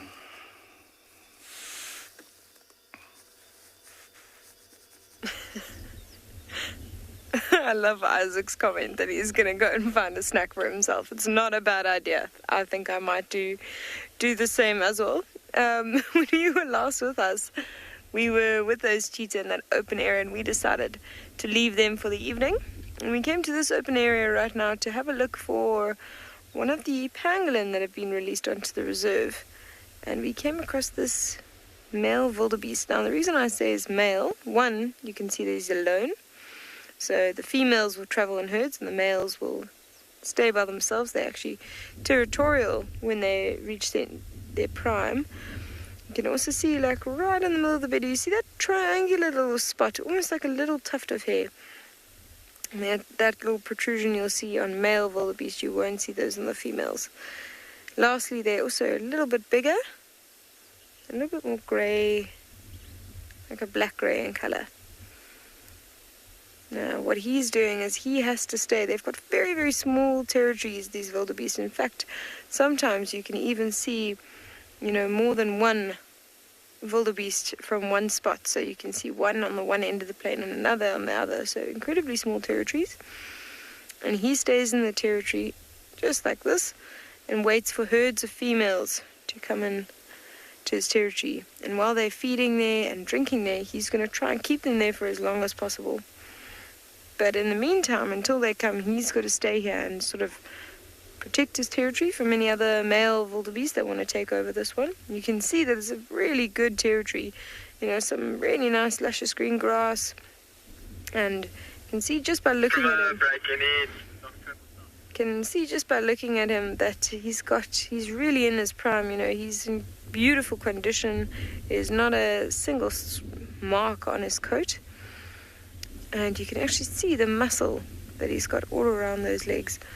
So he is in his prime, and it will be difficult for another wildebeest to actually chase him out of this territory. So he's just going to stay here. What he might do is, if he finds, he's just feeding at the moment, if he finds another herd of animals, or if impala or something were to go into this open area, then he'd probably stick close to them while they're here, just for added safety and security. Now I find a nice green patch of grass he's just slowly feeding on. Another sign that he's a male, you can see it nicely from this angle. If you see how wide the horns are, the width of them actually extend past the length of his ear. There we go, you can see that. You see just as before they curve up just after the ear.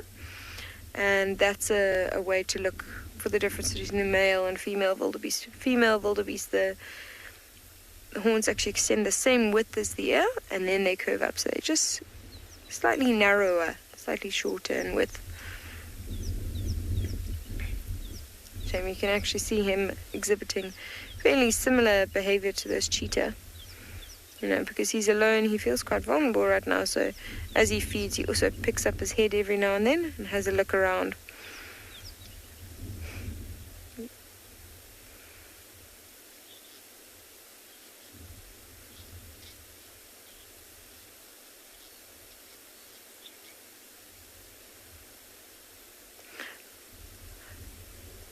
Lois, in terms of antelope's teeth lasting a lifetime, you know what? I think it's just their structure is similar to us, and they don't have incredibly long lifespans. So, they will wear down, just like human teeth do and elephant teeth do. But because they have shorter lifespans, you're looking at like 15, 16 years for some. Giraffes are about 21. Wildebeest, I think they're around 17 years. I might be mistaken. But they don't have incredibly long lifespans. They don't have a huge amount of time for those teeth to wear down. So I think that's the main reason that they actually don't end up, having teeth worn down to the extent like elephant do. Elephant have 6 sets of teeth, and generally what happens is when they eventually pass away, it's because they've worn down their last set and they can no longer feed. And I think just based on the shorter lifespan, that won't happen to the other antelope.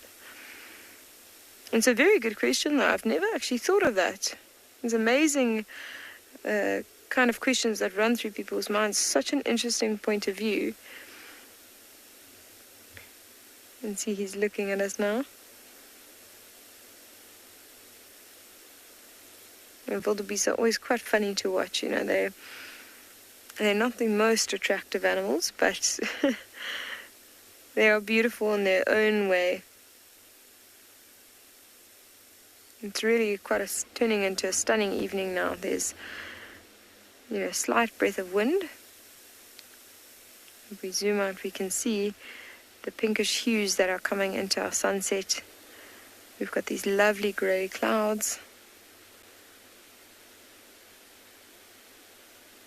And it is incredibly quiet.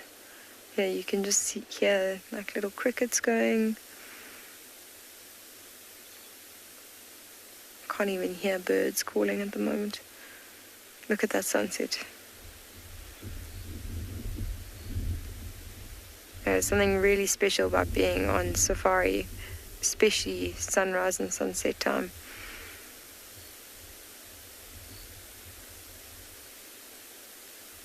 So I think what we're going to do is we are going to take this scene in and sit here and just appreciate it for a little while.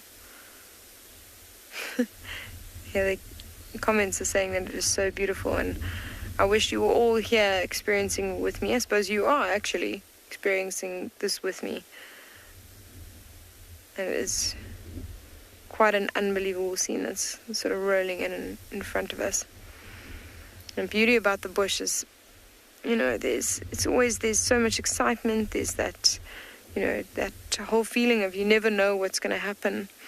But also it's your senses really coming alive. You know, you forget to use your ears to listen, and you don't really try and smell too much, and you don't look too much when you're in cities.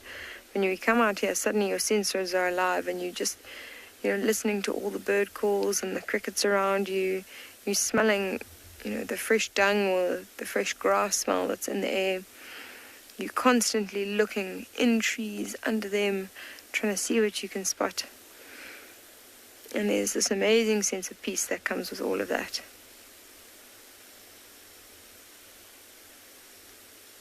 You can hear the first fiery-necked nightjar starting to call in the distance, which is the signal that it's starting to become evening here. You know, there's certain birds that will start calling at dusk. Fiery-necked nightjars are one of them. Another one is a water thickney. You hear them often calling at night. So I think what we're going to do is we're going to take this in a little longer, and we are going to send you off to another live location.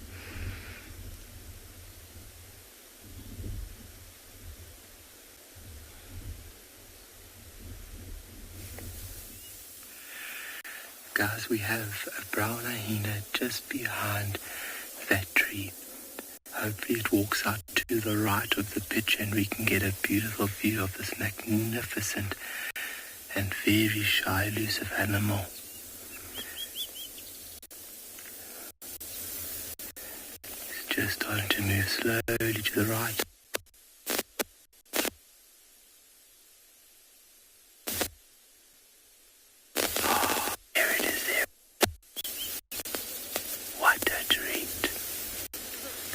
Oh my word.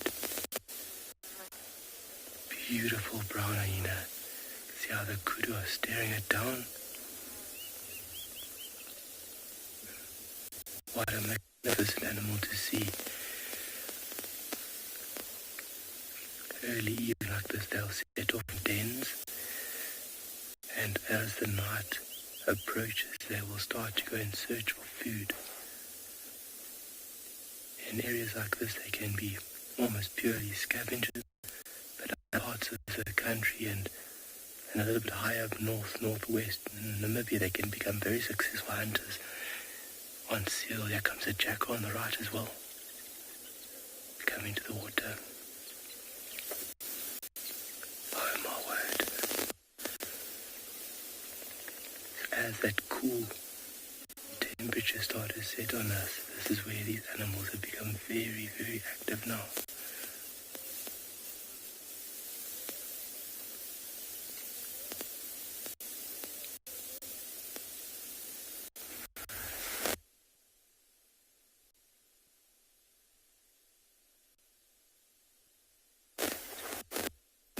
Decided to lay down. This is crazy. Oh my word, my heart is beating so fast.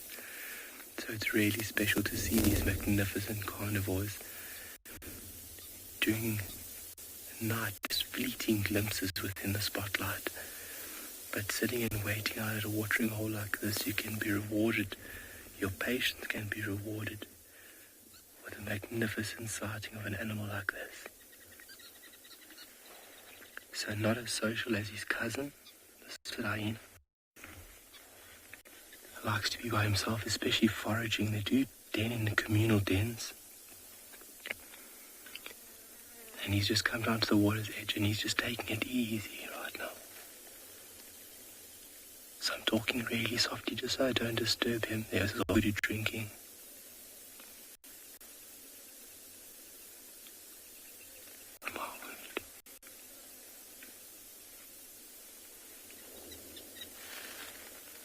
big flock of social weaver just took off. I don't know where to look.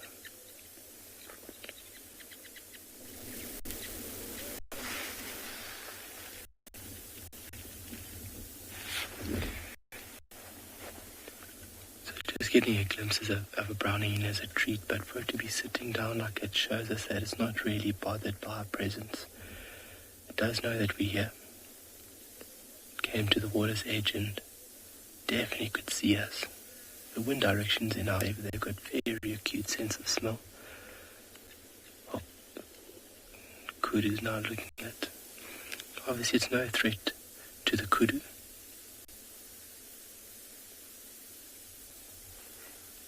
Debbie, you've taken the words out of my mouth.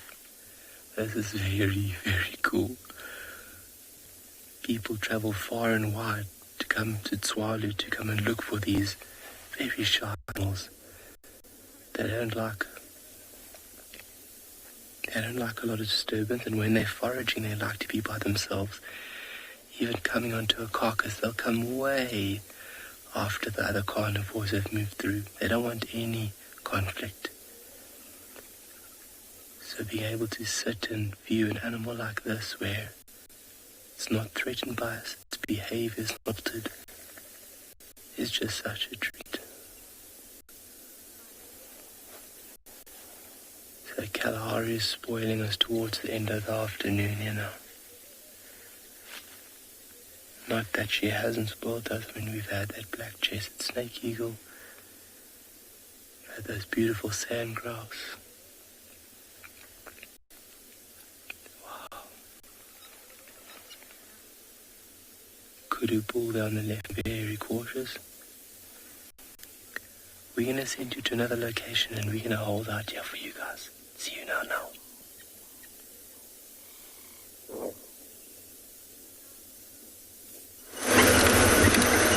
How special, everybody. Brown hyena. I've only ever seen one in my life. Very, very cool to see. That part of the world is where they're abundant, or far more abundant. I believe there's been a competition in the Kruger for a long time. If someone can get a brown hyena on camera, they win some sort of prize in the Kruger. Obviously, they get heavily outcompeted by spotted hyenas.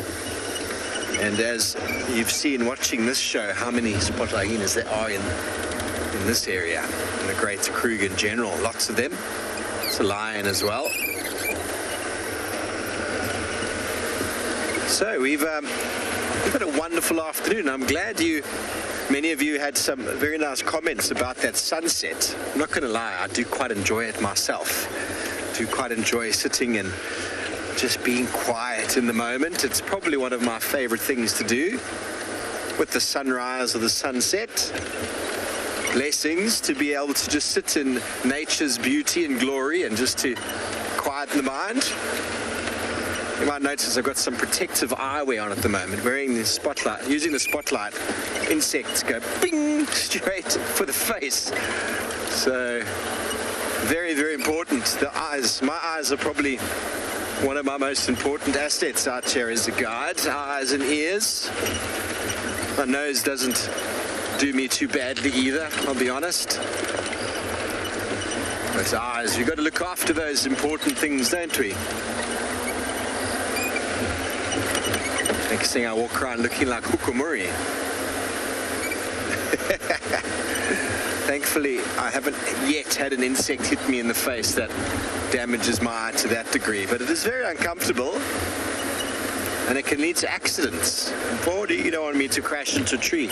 I do, because I got an insect in the eye, no. Well, a wonderful evening. It is so nice and the temperature is just fantastic. Such a nice afternoon out. And we've found so many little small things. It's been really quite special. You just take your time to look. So, we were in Tortured a moment ago, just seeing if we could find maybe where Tandi might have gone with her cub. But no sign of her moving around. This is a road she frequents quite often, so we might be lucky.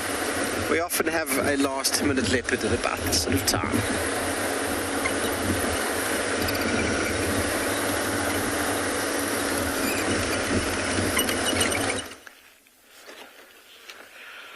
Oh my word, it doesn't get better than that.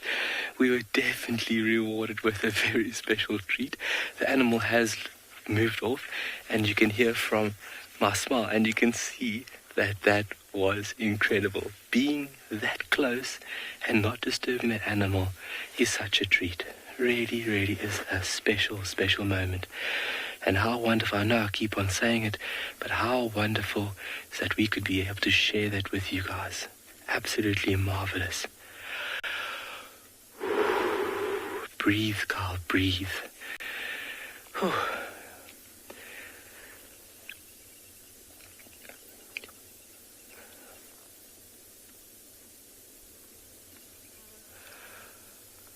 Wow, stuck in bed. What is the best or worst part of my job? Okay, so everything about nature is the best part of my job.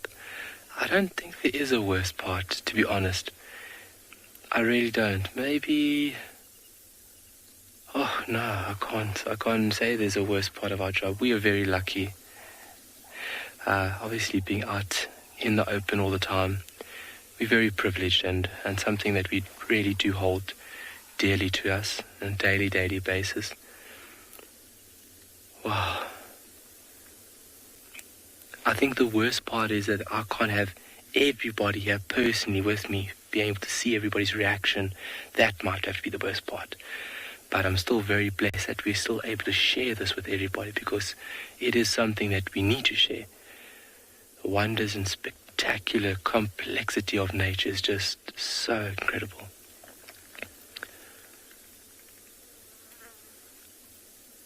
A lot of these ring-necked doves coming in for a last drink, and then if Glenn can get that action on the water, suddenly see, Glenn's talking about me today. Unfortunately, he's left us, and I've said Glenn's name twice. He must be talking about me. That's why I keep on saying his name.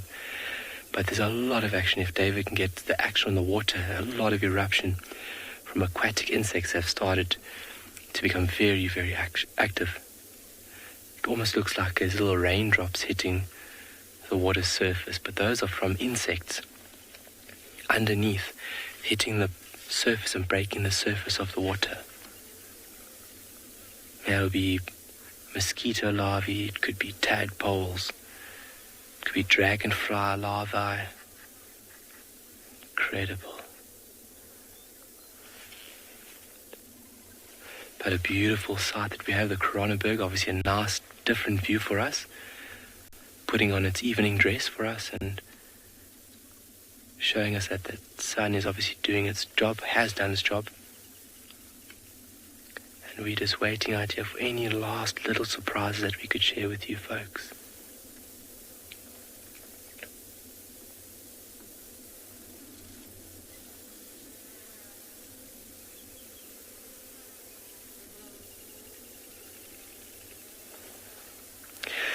James, that's a very broad question. Birds, generally, their behavior across the board are pretty generalized. I'm sure you would get specific behavioral traits to certain areas, definitely. But on account for me to recall right now, I would be lying if I could tell you one. So maybe that's a good research question for me tonight to go do some homework. But yeah, what a marvelous day it's been here at Tswalu. And obviously from what we've heard, you guys have had a fantastic day with our colleagues on the other side. And it's been incredible to have you guys with us. What a beautiful day. So don't forget to join us tomorrow on a marvelous sunrise drive. We're going to keep this energy and the spectaculars, all the wonders of nature to continue. I'm just still so excited.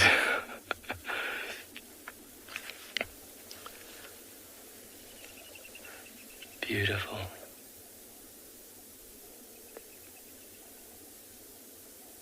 Yeah, but obviously this is made so much better with all you viewers with us. And thank you for the questions. Thank you for the time. Most importantly, that there. Thank you for the time. So be sure to join us tomorrow from us here at Tswalu. We wish you farewell and see you later. Cheers for now.